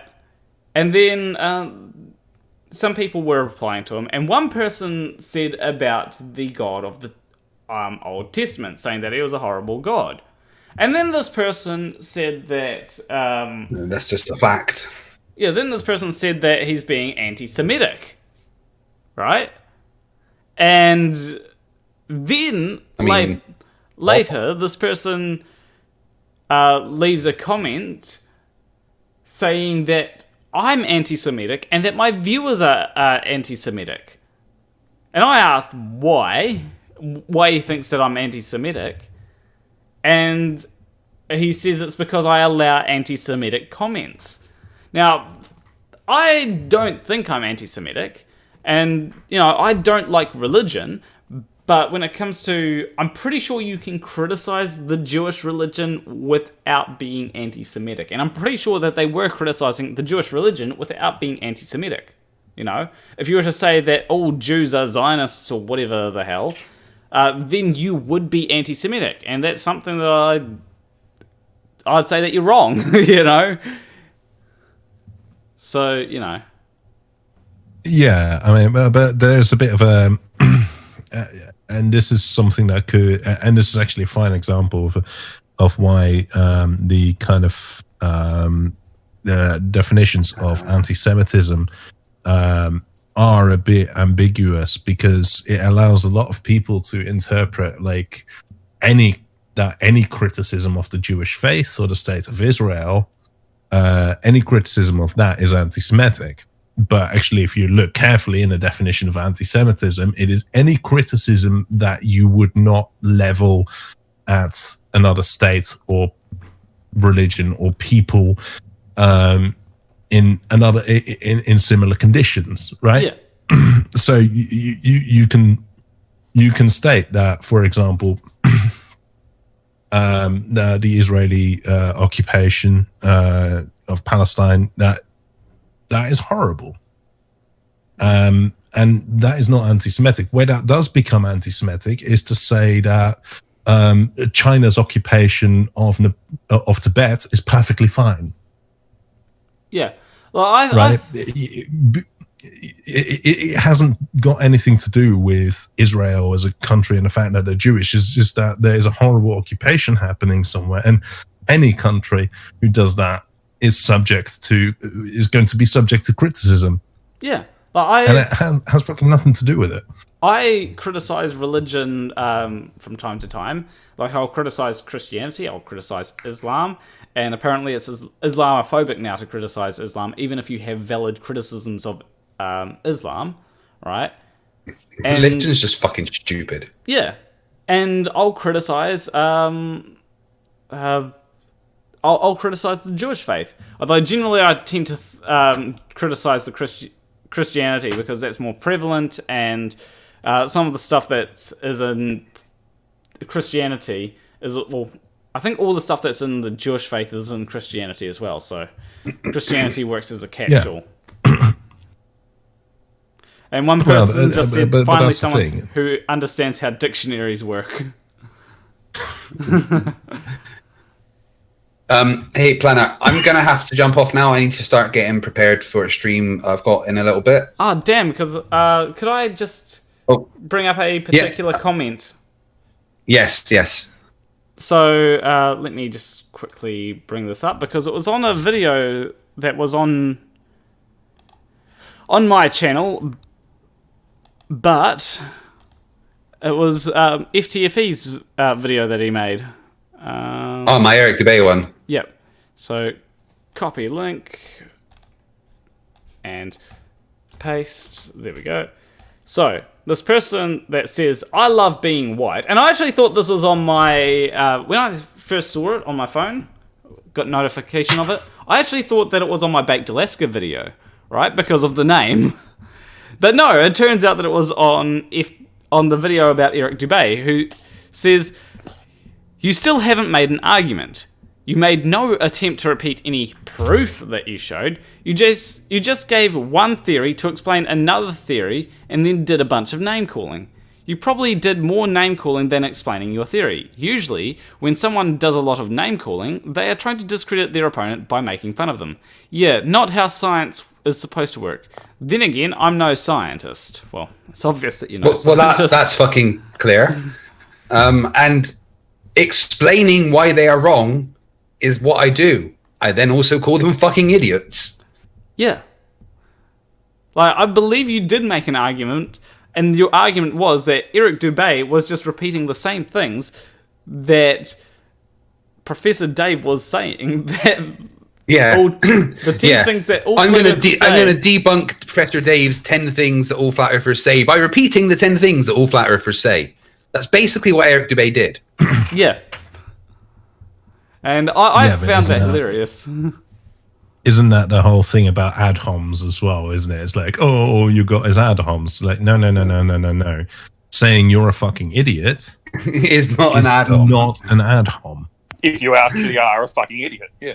Yeah, it's a verifiable fact that Eric Dubay is a fucking idiot. It's just that it's an ad hom to say that you are wrong because you are an idiot. That is an ad hom, right? But you are wrong and you are a fucking idiot is not an ad hom. That's an insult. I had a rare interaction with Anthony Riley a while back, and he was saying, ballers have no idea what an ad hom is. You know, he's putting on his lawyer hat, I guess. And then he gave a definition of ad hom. I said, well, you just given me an ad hom. And then he gave a definition of ad hom, which proved that I was right and he was wrong. Yeah, but he's such a fucking idiot. Riley is currently trying to argue on my channel on a thread that's literally a year old. He's trying to argue with me at the moment that, it's the usual maths is not, is pseudoscience because it is not mentioned in his description of the scientific method. And I was like, well, many things are not mentioned in the description of the scientific method. But that doesn't make them unreal. Eggs, salt, water are not flat Earth, relative density. Starting with a conclusion. Language, that's not in there. A video camera, all of those things you use for your little experiments. And I'm not going to say that his experiment is pseudoscience, because it's not. It's just bad science. Yeah. And there's a big difference. But according to his reasoning, that video is pseudoscience because the definition of the scientific method does not include explicitly state that you should use video cameras, YouTube, and the English language. Yeah, his problem is he takes a lawyer's approach. You know, whether or not he's got a law degree is a separate issue, but he always takes a lawyer's approach and tries to trick you with arguments about definitions and things like that, rather than saying, okay, who's an expert in this and what do they say about it? And then, you know, going from there. Yeah, and you're an expert in the scientific method yourself. So. Yeah, but he will claim that I'm not. And you know, because he's looking at it from a lawyer's point of view, not a scientist's point of view. And there's me on the slide, just kind of sending him messages in the comments section of my videos and stuff like that. And he's talking about experimental physics, and I'm doing it because I'm waiting around whilst teaching an experimental physics class. Yeah. No, that's the thing. They know better than all the actual experimental physicists and teachers and people that are intelligent. They know way better than them. Brian's logic told me he is the only person in the world that understands optics. Yeah, it's like theory hypothesis, claiming that is the only person in the world to understand magnetism. Yeah. Yeah. No, I haven't got a clue. But anyway, we'll let FTFE head off. And when is your stream, by the way? It's on Teams in about an hour and a half. Okay. I need to have a shower and stuff beforehand. Okay. Well, I'll let you get to that, and that gives us another time. Surely we'll get through the amount of comments that I have, and I have quite a few comments in an hour and a half. All right, speak to you later, guys. Just see you at FTFE. Catch you later. Right, quickly, Player Walk. Small BST CBR has asked you, what does DECK spell? Dick. You know. Excellent. You pronounce it like someone who spoke English. See, I'm getting better at it. As people ask me that question, I am slowly becoming Americanized rather than New Zealandized. No, that's English. Saying deck, that's English. Yeah, Americans say all sorts of things wrong, but a deck isn't one of them. Anywho, Flat Cat says, picture, how about present the proper evidence with a video which is clear and has little to no refraction? Yeah, Flirts do that all the time. Maybe because it goes against everything you just said? I'd hope not, but here you go, smiley face. This video was taken in the early morning. The day had less atmospheric refraction and was very clear due to time/temperature and such. This looks so clear that you can even see clear refractions of the far-rigged lights off the surface of the water. P.S. You also make no mention of effects like compression and magnification, which clearly are taking place in different ammo-7ths and areas of your presented photos, but you only talk refraction. Now, since when were numbers part of spelling? Yeah, like that's a good point. But another thing is, I actually said what he said when, like, it's reflections of the. I said that wrong. Reflections. Reflections. Yeah. Right, can you learn how to spell properly, please? You can just imagine them at the typewriter, at the keyboard, and being so angry that they just don't care about their spelling. He's got some words of more than 2 syllables too. That's quite amazing for a Flurf. The thing is, I was marking an essay of tragically a master's student earlier, and they had some serious spelling mistakes, and it kind of reminds me of this, because these are spelling mistakes that your phone or your computer would not allow you to make because they would automatically correct them. Because I was coming across and I was like, hold on, I was just looking at these spelling mistakes and I was like, no, that can't be. So I went on my Windows laptop, had it up on Word, and autocorrect just forced a change through without me trying to. Like, I had to really try to misspell it and then correct the automatic correction. And then I did it on my Mac, I did it on my Linux machines, on everyone. And it was like not a single device will allow me to make this spelling mistake. But still they managed to do it. Maybe they're using OpenOffice or something. Well, isn't this in YouTube? Where's this from? Yeah, this is YouTube. Because YouTube doesn't really have a very good autocorrect, because most people type so much shit in there that they couldn't be bothered. Yeah. But even maybe my Windows machine wouldn't allow it on but my Mac will definitely do it. Will not allow me to make that mistake in any text box whatsoever. Oh, actually, no, there is an autocorrect in YouTube. I just tried it.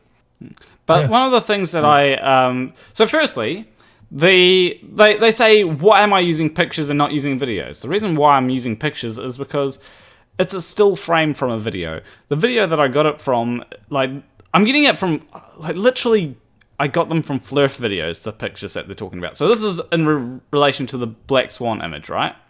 In case you didn't know that. And I was using a picture from a video because the picture gave a good idea of the pictures were actually really good, and it meant that I didn't have to sort of loop the video or anything, which is also another good thing. So the picture was from a video, so I don't know what they're on about. And how does a video do any better, right? Because you see the same image. Yeah, they just lots of pictures. Yeah, a video is just lots of pictures. And it makes it harder to focus in on the thing that you're actually trying to show because it's moving all the time. Yeah, especially when it's a Flurf filming, right? Yes.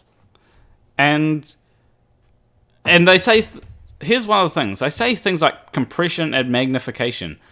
What are they? Is it, I don't know, a type of refraction? They seem to... They seem to think that it's something that's completely different to refraction, and therefore they... And it's like, okay, does it bend light? If it bends light, then it's refraction. Is it something to do with the lens? Okay, well, explain how the lens can make a image like the Black Swan. Exactly, yeah. Model it. Lifting a platform above the horizon. Yeah. Yeah. And that's not going to happen from barrel distortion or anything like that. It could only happen from refraction. Yeah. How can a lens make things disappear behind the horizon? Spoiler alert, it can't. So, they say things without providing any evidence. Which is... Because it's not... Well, their evidence is their belief in it. They want it to be true, so it must be true. That's the way their brain works. Anywho, let's bring up the next comment, and this is where we start getting into some pretty.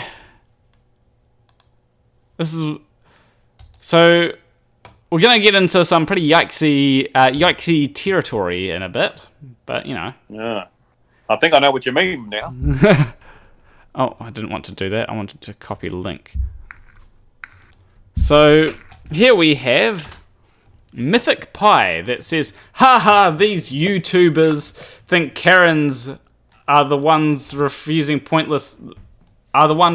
pointless masks. On the other side of the fence, the freedom fighters are calling the lame woman who demand a mask fetish the real Karens. You decide. Holy shit. Freedom fighters.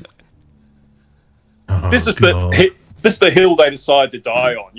I mean, let's have a civil war because we have to wear masks. Yeah, stop us dying. It's just if that's the worst problem in your life, you haven't got a bad life, really. There's no need for a civil war. Yeah, but freedom fighters. Like, holy shit, do you think that going into the store, demanding to speak to the manager because they're not allowing you to wear a mask, is freedom fighting? Holy shit, that devalues... yeah, it was just like William Wallace, isn't it? You know? Yeah, Jesus Christ. I mean, over the past, throughout 2020, I've been watching my friends get fucking shot, tear gassed, beaten up, outright abused by, law enforcement and federal law enforcement officers. And, they've come out with severe PTSD, hospitalizations, and, some of them still struggle with speaking because of the amount of damage and the beatings that they've received. One of the guys can't use one of his hands because it got shattered to bits by one of the Proud Boys. But when they see these people talking about, I don't want to wear a mask, therefore I'm a freedom fighter, they all bow down on their knees, and they get down on their knees and go, no, you are the true hero. Yeah. It's like, it's absolutely crazy. Like, as I've said multiple times, what do they think that going into a store and refusing to wear a mask is, what do they think that it's going to achieve? Do they think that... as I said, do they think that the President of the United States is going to come in and sign an executive order and that communism will be defeated or whatnot? No, they're just going to achieve being a dickhead. Yeah, in some ways this is a symptom of a successful society because we've solved most of the big problems of our society, and so they're worrying about these tiny things. Yeah. But they're also being dickheads, yes, because, wearing a mask is no joke. It's something you should do. If you have any sense of community whatsoever, you should wear a mask so to minimise any risk that they might be infected, because you have no idea whether or not you're infected. Yeah. And you won't until the symptoms become apparent. It's about 2 weeks that you're asymptomatic, so it's the very least you could do, put it that way. Yeah. Anyway, we'll get on to... What's that? I was just going to say, and yes, it is a very little thing to do, so it is the least you could do. Like, I think that it's always a good idea to wear a mask. The only time that you don't really have to wear a mask is if you're in a place like New Zealand. But even so, New Zealand sometimes gets a couple of cases. And when there are cases in your area, you should wear a mask. Yeah. There might be a couple of other places where coronavirus has been defeated, but, I think there's a couple of places in Australia. Like, as the Juice Media said, Australia shocked the world by not being the shittest at it. Well, here in Queensland, we're not, we tend not to wear masks because there's no cases here at the moment. Yeah. Or very few cases. The risk is very low. But as soon as cases pop up, as they did about a month ago, people started wearing masks again. There's no mandate from the government to wear a mask, but it's recommended. And people do. Yeah, because they realise that if you want to, not get people sick, then it's best to wear a mask. And also, wearing a mask has the added benefit of helping you not get sick. I actually wonder. Yeah. Here's a thing that I wonder. I wonder if people refuse, as they go into a business, if they refuse to wear wash their hands with hand sanitizer because because it's a communist conspiracy. Actually, a lot of these people that are saying that it's a communist conspiracy, they might actually have a point if they were to say that the free hand sanitizer as you go into a shop is communism. That might be the one point that obviously that they might have a point on. Just one more point on freedom fighters. You'd think freedom fighters would be against the facial recognition software we have. So you would wear a mask to avoid that. And yet they're saying, no, I don't want to wear a mask. Yeah. Maybe so it's sort of counterproductive to their own cause. Yeah. Anyway. Hey, that's nothing new. This is another comment that I got saying, unsubscribed. Why does everyone have to get political? And I'm sure that Joshua isn't watching right now. But the thing is, like, I've I think that it's not a bad thing to get political. Like, I always find it really weird how a lot of people, they don't like politics because they might say something like, oh, politics doesn't affect me, but in reality, it does. It depends on how you do it, I guess. If you're just sort of saying your own political views, you're entitled to those views, and you're entitled to express them, especially if you've got a platform like a YouTube channel. It's where when you get into debates, that becomes a bit pointless. Because people will just fall on their side of their tribe, and they never move, and that just is a whole waste of time, really. Yeah. But, I don't think it's bad for people to get political. Like, I think that it's actually good sometimes, especially when there's been a couple of elections recently, and then there's a big election coming up in a few days. It's okay. The Queensland election? Yeah, and then Queensland elections this weekend, so... that's going to be completely overshadowed by the American election. Holy shit. No, who cares about that? Well, I thought that the New Zealand election was getting overshadowed by the American election. New Zealand has elections? Yeah, we had an election very recently, actually. But sheep can't vote, and even if they did, if you started counting the sheep's vote, you'd fall asleep, wouldn't you? Well, yeah, the sheeps don't vote, so Good. We only get 12 votes every year from 80% of the citizens. 12 votes? Yeah. What do you mean? 12 votes total, and that's 80% of the citizens of New Zealand voting. Oh, okay. Yeah. So it's most of the citizens of New Zealand are over here in Australia. Yeah, true. And then they're trying to get back in. Quite a few of them are. And a lot I don't know why they're waiting. Put it that way. A lot of Australians are also I'm also a citizen of New Zealand. Or they're saying that with a heavy Australian accent as they try to pretend like they were once a citizen of New Zealand and trying to get into New Zealand. Especially... tell me, do people in New Zealand who are expat Australians drive around with things plastered all over their cars telling New Zealanders how good Australia is? Because that's what happens here in the other way around. Really? I've never seen that, honestly. Yeah, that's what I'm saying, Because I don't know why you'd come to Australia to tell everyone this and turn your back on your own country and then spend a lot of money to plaster your car with these signs saying how good the country you turned your back on was. Yeah, that honestly makes and no sense. Shove it in the face of the residents. Yeah. There's what's called a Queenslander with NZ in there. And I was thinking, well, you might be from New Zealand, but you chose to live in Queensland, so you're a Queenslander or you're not. Yeah. Pick one. Anyway, we'll go to the next... and you did. Then we'll go to the next thing, right?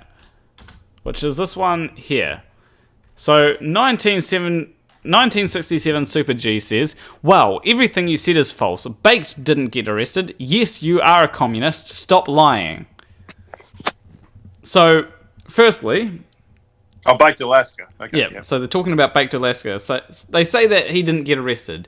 So, and they didn't put a apostrophe where there should be apostrophes, but,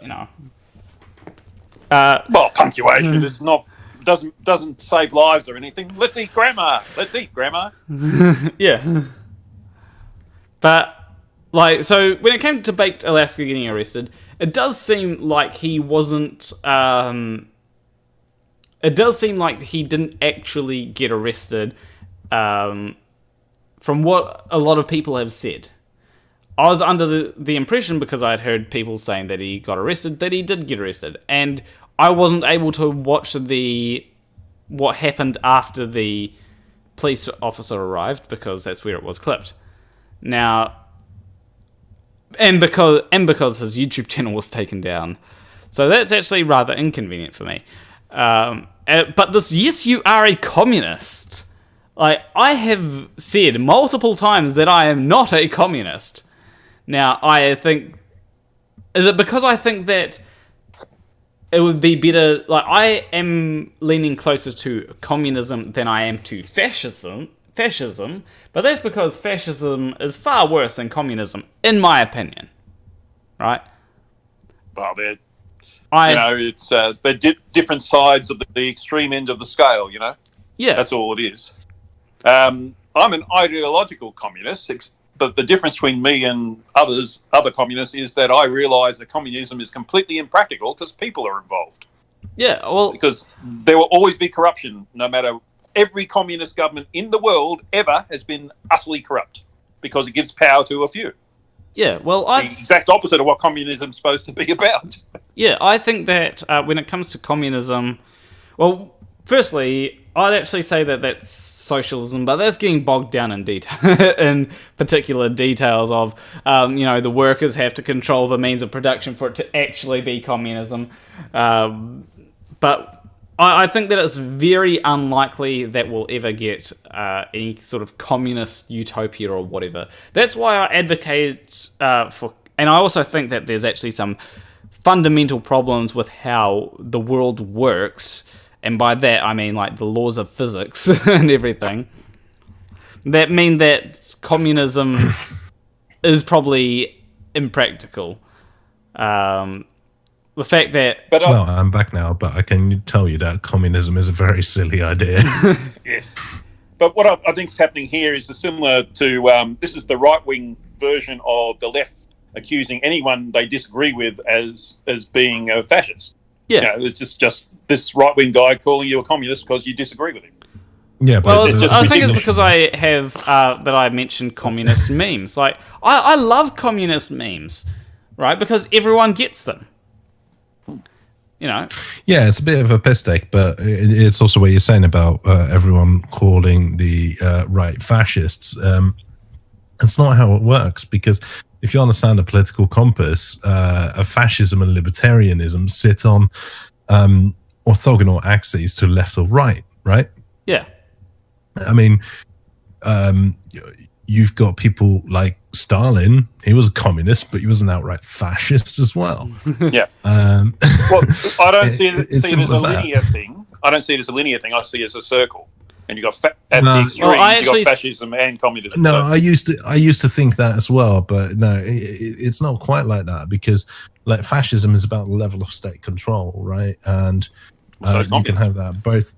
That's the thing. Basically, the way that I describe it. If you look at Marxism, Leninism, and those kind of things, the difference between those is not how far left they are, is the amount of state control that sits there, and they're orthogonal axes. Well, the way that I view it is you've got the left and right, which usually, I think that the way that I usually view it is left and right denote how many classes you've got, or the class structure, right? So on the left, you basically got abolished classes, and on the right, or on the far left, should I say, you basically abolished classes, and on the far right, you've then got everything must be in a particular class, and the hierarchy must remain there for all time.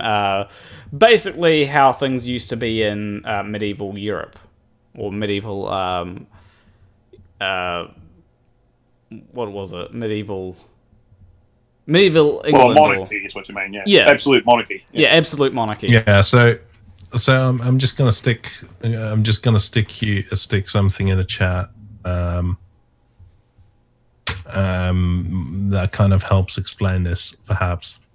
And then when it comes to the other axis, you've also got another axis, and on one end, which, as you said, was orthogonal to the left-right axis, right? And on one end, you've got authoritarian, and on the other end, you have liberty, right? So on authoritarian, you can be anywhere along the top, or usually it's authoritarian is up the top and liberty is down the bottom. But you can be anywhere along the authoritarian, and you can still be left or right. And on liberty, you can be anywhere along there and still be left or right. For the liberty one, it does get a bit... Like, I'm actually not sure... I'm not convinced that you can have an absolute structure as well as have liberty. So I think that Well, there's some... well, the thing is, it's about the libertarian. There is structure, but in the kind of the extreme libertarian kind of the anarchist ideas. And yes, I'm sorry, people who, because this is actually quite funny, because Trump kind of threw out this tweet about, being all yay libertarians the other day, but then, in a tweet afterwards kind of going, well, boo, anarchists. It's like, you do realize that they are synonyms, right? Because we're not talking, if you're talking about libertarianism or anarchism, we're not talking about left or right. We are talking about top, bottom, astroturf or grassroots kind of thing. But, there is, on the libertarian side, there is structure, right? But it's just not a hierarchical structure. It is a recognition that there are people with certain functions, and all of those functions serve an equal role within the community. It's the idea that, why should a lawyer have, independent of how much to earn, have higher status, like social status, than say a bin collector? Yeah. And arguably you can say that the bin collector is actually more important than the lawyer, because the lawyer just takes care of our basic legal shit, whereas the bin collector makes sure that we don't die of the plague. Yeah, and I'd actually... so that sounds very much like left-wing libertarianism, or left-wing anarchy. And I'm just not convinced that you can have, like, far-right libertarianism, because it kind of seems like if you... At least from my perspective, if you go far-right, then you're in favour of having a fixed hierarchy that is never allowed to change, right? And I don't think that you can enforce that unless you have something like a state or something. Like, the farthest right you can go with libertarianism is anarcho-capitalism, I think. I think that's the furthest... I think that once you get to anarcho-capitalism, you can't go further right than that. On the... you could say that.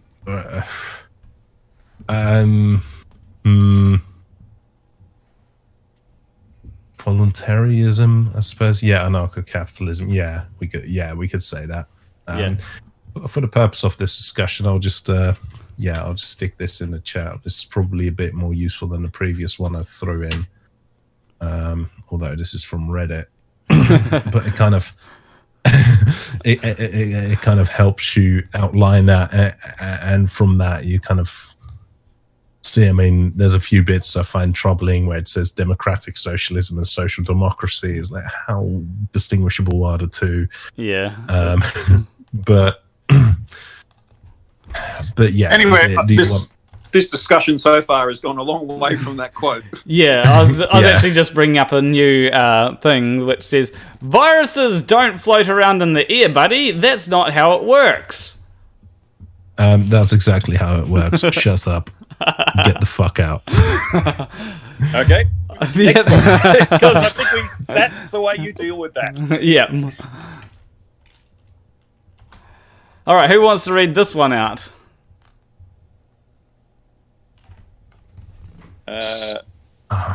God, I mean, can anyone do a good Ben Shapiro impression? I could try a Ben Shapiro impression. So basically, or maybe a Jordan B. Peterson. So basically, who's leaning with the right is a Nazi. Cool. Morons keep surprising me every day. I don't know if... Yeah, it's pretty good, Ben. If you just do Kermit the Frog, you got Jordan Peterson. So basically, anyone who is leaning with the right is a Nazi. Cool. Morons keep surprising me every day. Wonderful. That was more Fozzie the Bear, but anyway, yeah. And, as I've said multiple times, I don't think that every right-winger is a Nazi. Now, it's one of them things where a lot of right-wingers, a lot of Nazis seem to be right-wingers, right? But not every right-winger is a Nazi. Like, I know people that aren't Nazis that are right-wing. Well, so there's a controversial kind of thing I need to highlight. Yeah. Is that the Nazis weren't that right wing? No, they started with the the union classical movement. definition of left right, because that talks about economics. And I suppose you have that political compass, and you should add a third axis, is how nationalist you are, because economically the Nazis were quite centrist. Yeah. They were just fascists. Yeah, well, the way that and as I said, it's like, it doesn't mean, just because you're right wing doesn't mean you're a fascist. You know, they were slightly right of center economically. Well, but they were just fascists. Well, as I see things, like, a lot of people, when it comes to left or right, they don't usually tend to. I find that people's views of the political spectrum are really weird. Like, they seem to view it as left and then conservatism, and I suppose that is one way that you can view it. But then there's also other ways. Like, I tend to view left wing as definite class, or left wing as class structures abolished, and right wing as class structures are maintained. And I think that when it comes to, now, I'm not sure if they did abolish class in the in Nazi Germany. This is something that I have to look into, but they definitely had some classes, like they had the classes for the Jews, gypsies, and all that. But, you know, like, yeah, I mean, when I talk about had a class system, when I talk about right wing, usually I think of a class system that is enforced, right? Now, I may be completely wrong on this, and when I think of left wing, I usually think of abolishing a class system. So that's where I'd put Nazis in the right wing. And that's why I actually consider fascism a right-wing ideology, because, you know, it's basically saying, hey, there are these class structures that we must stick to. Now, economically, I'm not sure what makes things left or right. I'd have to look into that. If it's particular policies that are designed to eliminate class structures, then okay. Or particular economic policies that are designed to eliminate class structures, then I'll be like, okay, well, then it seems to be in line with things. But, you know, but the point is, I prefer to debate policy rather than ideology. You know, because otherwise it gets confusing. Yeah. Well, and that's the thing, and because that's the important bit, right? Because, like, you know, if we're looking at this, like, you know, I would be definitely be considered a libertarian market socialist, I suppose, just from my political ideas. But that doesn't mean that, you know, I can't adopt quite neoliberal policies sometimes and favor those, or actually goes like, actually no, there are certain things where it should be down to the state. Yeah. Whereas actually the state is better suited for that, and it's that because there's that other side of where discussion breaks down. It's like, that idea is wrong because it's socialism, or that idea is wrong because it's free market capitalism. It's like, no, it's a free market capitalist idea. That doesn't automatically make it wrong. Look at it, look at the policy, consider it, because then you're saying, it's like, well, actually, because this is not my tribe or whatever, exactly, therefore it's wrong. It's like that particular meme that I've hinders. There's a particular that hinders the evolution of your ideals. Yeah, there's a particular meme that I've seen that says we should have universal health care, and then it's like, no, that's socialism, or something like that, and then person goes, I can't remember how it goes. It's like, we should have a socialist country like Norway, Denmark, and Sweden, and they go, those countries aren't socialist. Right, and then it's like, okay, well, let's adopt the policies that they have. And then it's like, no, that's socialism. Yeah, it's like you don't. You have to recognize that it's like, it's like the mask mandate, right? The government is coming down and saying it's like everyone should be wearing masks. Now,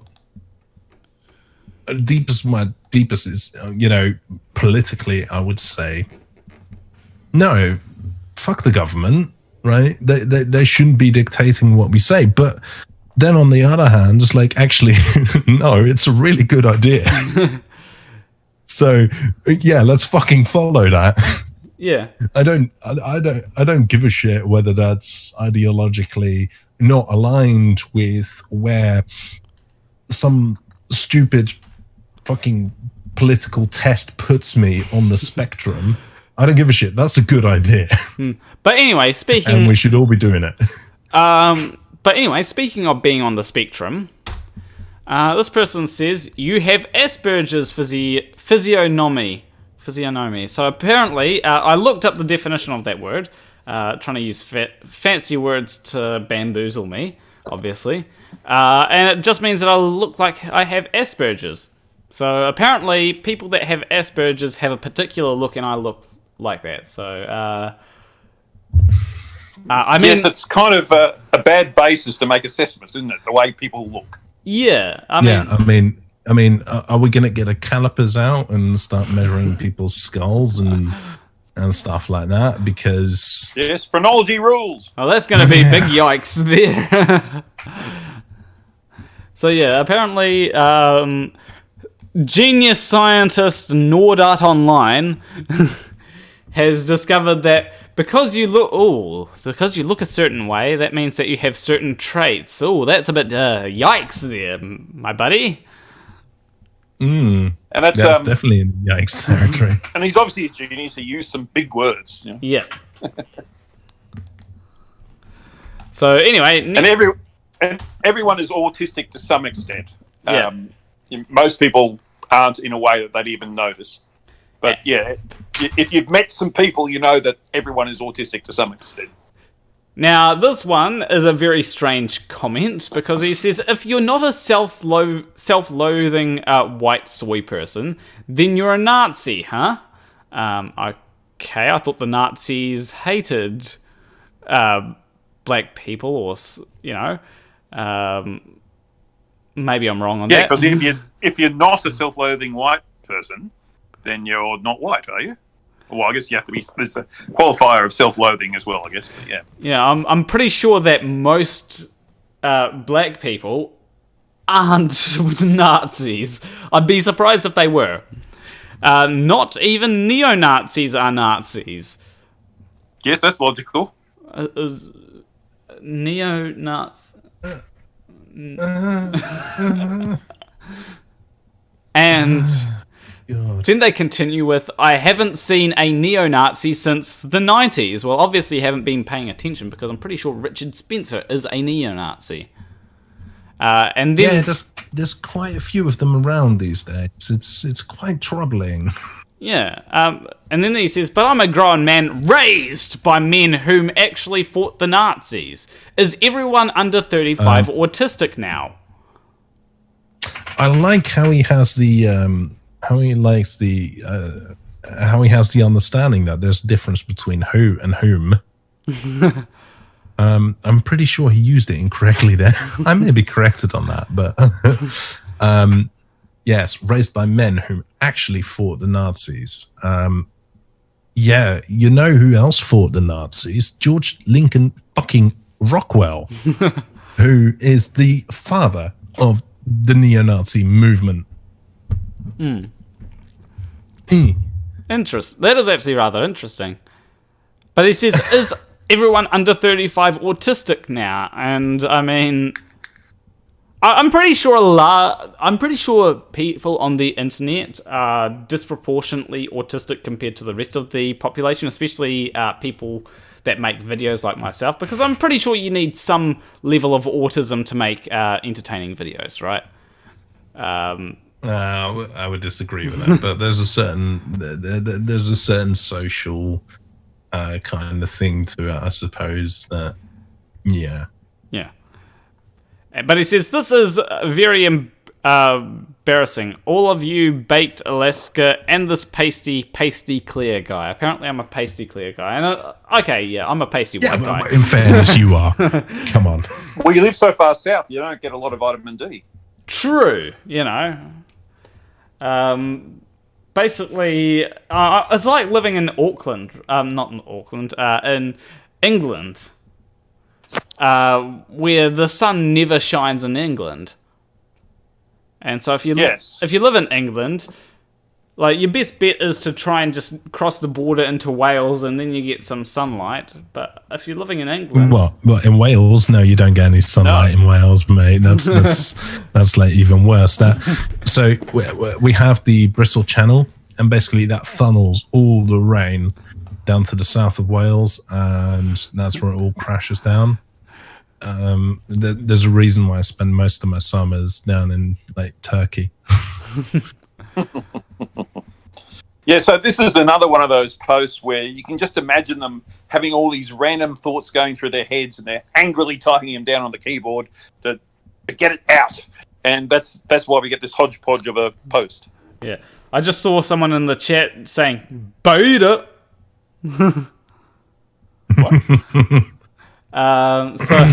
So there's this guy called Jesse Lee Peterson that says that in quite a few of his podcasts or whatever. Oh, beta, right? Yeah, it says beta. You said beta. I do like Professor Dave.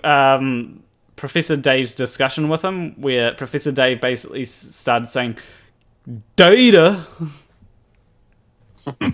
which is 1,000 times better in my opinion. Oh, and 82 Productions says a lot of people older than 35 are autistic too. Shocking, I know. Yeah. Yes. Yeah. It's something you're born with. Yeah. So and I don't get this sort of alpha, beta, gamma thing, because they never say omega. You would have thought if you're going to put someone down, you call them an omega male. Yeah, and it's also, the guy who came up with the whole thing of the alpha, beta, and all of that. That came from his study of gorillas or something. His study of wolves. And they're talking about the alpha male and the beta, the alpha and the beta, and he wrote one paper on it, and everyone picked up on it. And the rest of his scientific career, he actually devoted to trying to stop people from using it because he was wrong. Yeah. And he was like, no, I was wrong, and it's very wrong to actually use this kind of terminology because it makes no sense. There's no such thing as the alpha or beta male in the wolves and stuff like that, and it's really quite infuriated because if I actually look at social structures within with animals and stuff, you'll quite regularly even spot the in air quotes beta male taking over the alpha. Okay, and there's a constant switch and dance between the two. It is completely not bullshit. Yeah. Yeah, this is the problem for science in general. Science is a naturally self-correcting process. Things you can put out a paper and it can be wrong, and so you put out another paper to correct that one, and that one also could be wrong, or it could be not complete, so you do another paper and so on. And that's the process of science. But, so the commenter going by Nathan Thompson, he said it was wolves in captivity, and that's true. He based his study on wolves in captivity, which kind of invalidates it somewhat. But because it's an unnatural environment. But the point I was going to make is science has this issue with mass media because mass media will promote what gets the most eyeballs. Definitely. That's the infuriating thing. Yeah, if you get a study that says there's alpha and beta wolves, they're going to promote that because that suits whatever narrative they want to push. But if the guy promotes a paper saying, no, I'm correcting that was wrong, that doesn't attract any attention. So what's going to be the mainstream understood level of science is going to be incorrect and not able to be corrected amongst the general great unwashed, the general public. Well, that's the issue. If you'll remember the Life on Venus story that came out 2 months ago. and it's kind of like, well, you know, it is an exciting discovery and stuff like that, and there's things you can entertain, and it is good evidence. But the authors had a big battle about saying, it's like, well, no, we can't say, because all the media wants to run with we found life on Venus, and it was like, no. We have found we have detected a gas that we cannot at the moment explain any other way. And actually, if you read the paper correctly, it's mainly a shout out to the community to say, like, got any ideas? Well, actually, and it's the same as the neutrinos that are going faster than light that they detected at CERN, and that was reported in the media. But if you actually look at the paper, the authors just went, I haven't got a fucking clue. Anyone got any ideas why we can detect this? And that's basically the line. Yeah, but that's not what was reported in the media. And even if you do publish a properly done paper that's been peer reviewed and that's not kind of thing, that's not the end of it. It's still open to other possibilities that you discover later on. Yeah, that's the thing, because peer review on its own doesn't mean it's valid. It just means that two or three highly qualified professionals couldn't find any obvious flaws. Yeah, I actually like Thunderfoot's take on the whole life on Venus thing, because he actually did a really good video on it, and I highly recommend that people go ahead and check it out. Basically, he gave a good explanation for what could have happened there. I think you should watch Thunderfoot because he pisses off Nathan Oakley. That's reason enough. Yeah, I haven't watched it, but so far we haven't been able to, find a reasonable explanation. I haven't watched Thunderfoot's video, but so far we haven't been able to find a good alternate explanation. At least that's since it seems that last time I spoke to the authors about it. Well, it seems that the life on Venus is one of the least likely explanations for it. It's horribly unlikely. It's just that we don't know another explanation, and that's what the authors will tell you. Yeah, but Jane and Emily are very cautious scientists. They are, we've been talking about this for a year and a half now, I think, maybe a year, and they're very cautious about it. And it's like, no, we are not really convinced that there's life on there. It's just that what we're saying is we cannot find another explanation. Please, can someone find another explanation? Yeah. I think, and they are saying it's not very likely. Yeah, I think Thunderfoot did give a explanation that seems more plausible, at least, than the whole life explanation, because it would be a very strange thing. It would be a very it's a very out there explanation, but it'd be I think if there's life on Venus, then it's really tough life, given that environment there. Almost as tough as flat earthers are against rational data. But anyway, we'll move on, because we do need to get through this within 40 minutes. So Marco Lugo says, well, your comments are literally mental. Lol, the points you make, space comma, are retarded. Well, your brain works like an 11-year-old boy's. So, 22 years? Because there's at least two of them. And aren't all comments, by definition, mental? They don't come out of your ass, they come out of your brain. True.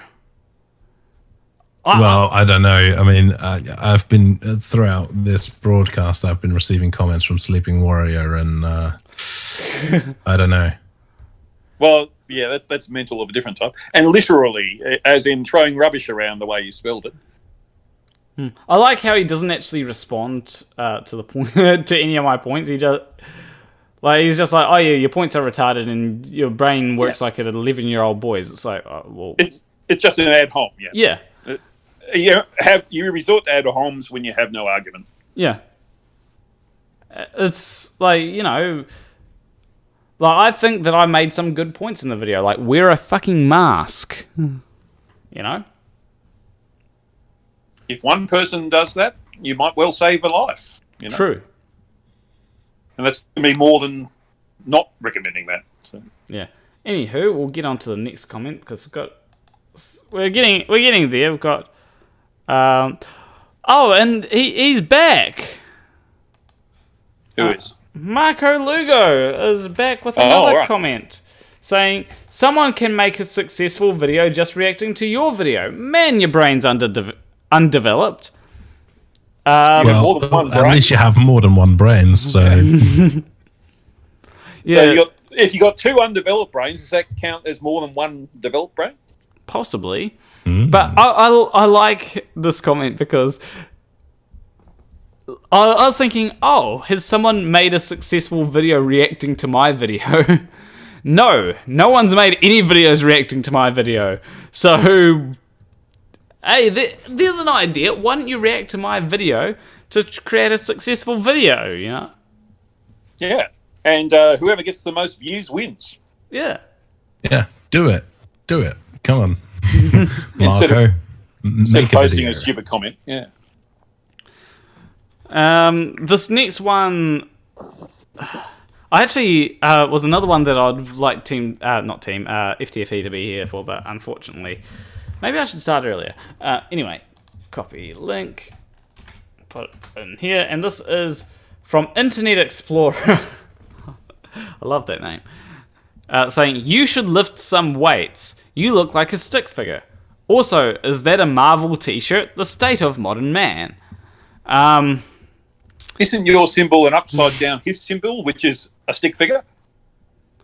Oh yeah, sometimes my symbol is that, but I like this how he says the state of modern man and has an Internet Explorer logo and calls himself Internet Explorer. There's a bit of irony there. But you know, I mean, even Microsoft recognized that Internet Explorer was crap, and they replaced it with Edge, which they are phasing out. Come on, people. Yeah, I thought Edge was just upgraded Internet Explorer. And they're phasing that out. I use the term loosely. And I mean, a Marvel t-shirt isn't that great. I've got like 2 Marvel t-shirts from memory. I have one which is a Thor t-shirt, and one which is a Deadpool t-shirt. So, you know. I've also got a lot of other t-shirts as well, so... You're very small. What's that t-shirt you got on now? I think that's a map of New Zealand, is it? Kinda. It's... yeah, it basically is. I think it also shows elevation. Might be wrong on that. Well, New Zealand's fake anyway, so... Yeah.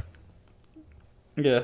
But I just thought it was a cool looking t-shirt with New Zealand on it, so I decided to get it. It was specifically for a video though. Like, I actually got this one specifically to make a video on the Electoral College. And, you know, I made that video. And I actually need to make a follow-up video saying why New Zealand's system is way better than what... Well, I actually used to be critical of New Zealand's system, but actually I love it because it's a compromise between what American people seem to want and what the American people seem to want. You know, you got 2 camps in America and it's a compromise and it works well. Yeah, but it's because you got proportional representation, haven't you? So that's works. Well, there's also a racist element, but yeah, we won't go into that. Well, yeah, in the American system, there is a pretty racist element, I think. I mean, some people could argue that there's a bit of a racist element in the New Zealand system, but I don't think... they don't have seats allocated to particular people from particular races in the American system. True. So, anyway, but, to me, that's racist, but yeah. Yeah, like, as I said, you can argue that. But even then, I don't think that the New Zealand system is... I think that actually can work when it comes to... Because essentially, the American system is basically... It's left down to each individual state at the end of the day, right? And each individual state says, okay, we're voting for this person or this person, right? And winner takes all, essentially. Whereas in New Zealand, it's like, well, actually, no. We're going to have individual places that can vote for a particular place, right? And most of the seats are for individual places. But then there's also a couple of seats that individual places based on race, right? Which means that that Maoris, who are the New Zealand natives, will always get some kind of say in New Zealand. Then there's also the proportional element, which means that if the votes that you get from the electorates don't represent are like disproportionate or something, then the list seats can start to proportionately represent everything, so that because otherwise you'd never get third parties getting seats, right? Because I think ACT and the Māori Party, no, not Māori Party, ACT and the Greens, they each got one electorate seat, whereas they got quite a few votes which went towards their list seats. And it actually means that, parties that are underrepresented because there's not a collection of people in a small area, or that just so happen to be in a small area, to vote a particular party in, means that they're still represented. So that's why the New Zealand system is better. And I've been rambling on for a long time, so let's go to the next comment.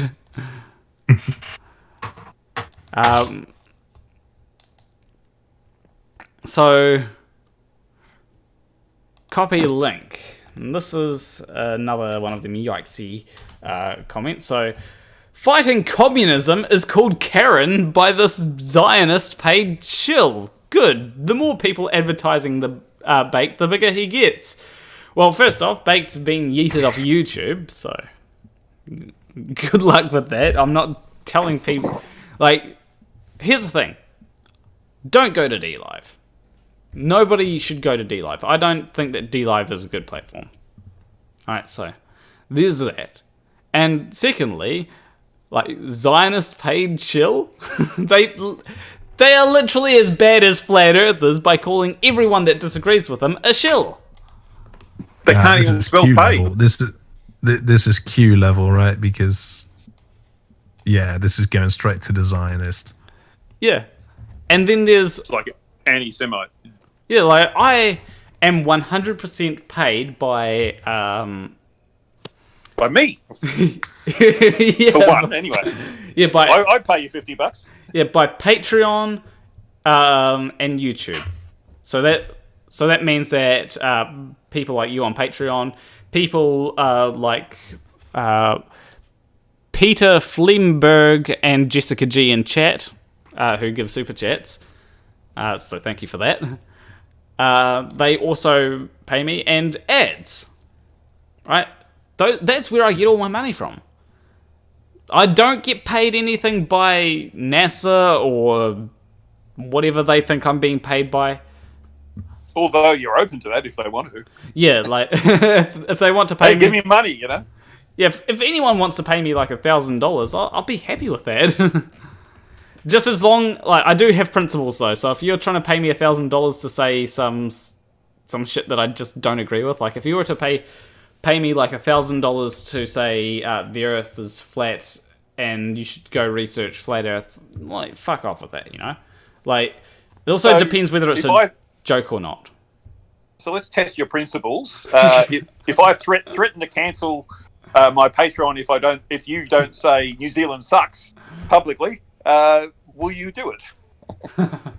Well, I can actually say that because New Zealand sucks because it's very windy here. So good, you keep your dollars. I mean, have you not heard of Wellington? 1D Wellington, yeah. So, I mean, it either sucks or blows, one of the two. So, yes, at the same time, in fact. Oh yeah, here's the thing. I would never sponsor Raid Shadow Legends. Oh, I'd never get sponsored by Raid Shadow Legends. Because first off, that's competition. I don't want to advertise Raid Shadow Legends when I'm creating a game that is going to be better, objectively better than Raid Shadow Legends.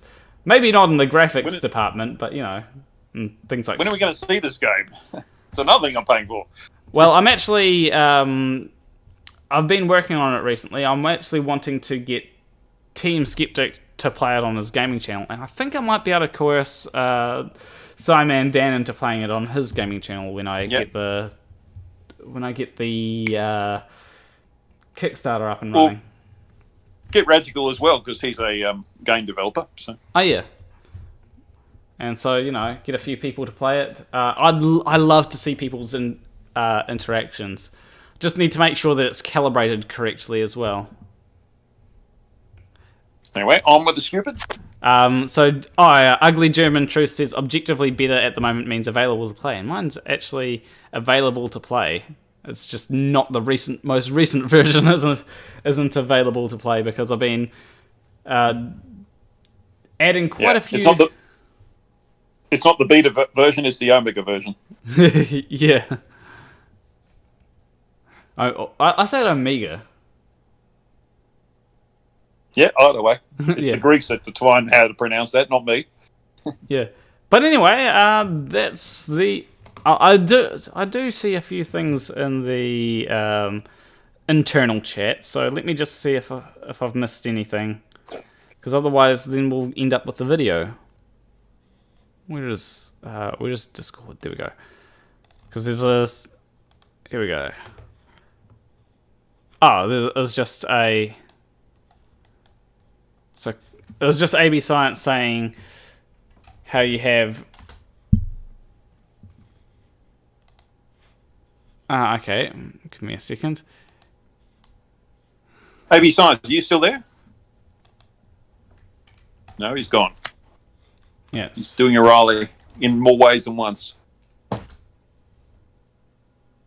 There we go. So essentially this is the authoritarian and libertarian. So you got people like Hitler, which are on the right. I always find it surprising when people say that Hitler was a leftist, like when people say that Hitler was an atheist. Yeah, but in that scale, Obama is as far right as Hitler. One of the problem I have with this chart is that where those lines are is different for every single human on Earth. And of course, this chart doesn't show that. Yeah, most people would think Obama was left for a start. American centrism is pretty much here.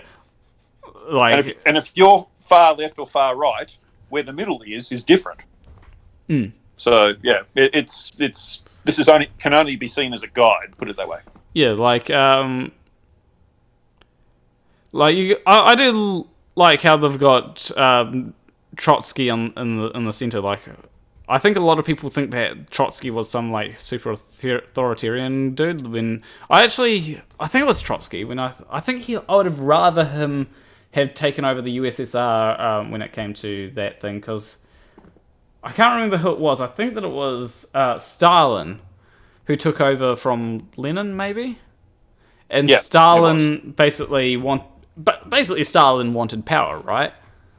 Yeah. And that's what I was saying earlier about communism lends itself to corruption because so much power is concentrated in a few. Yeah. And if Trotsky had have come into power, I think that it would have actually worked out a lot better. But obviously we can't know that because... No.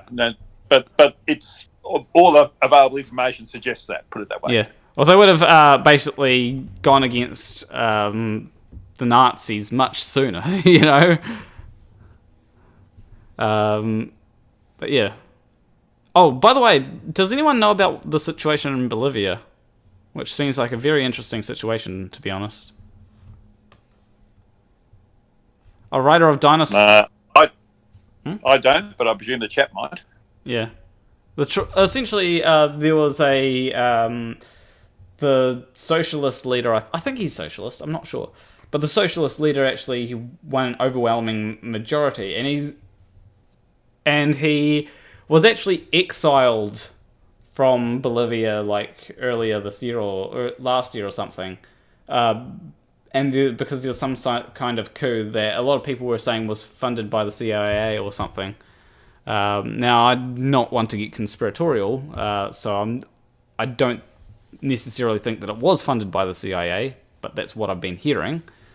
But it's very interesting that he actually won the election. Overwhelming majority as well.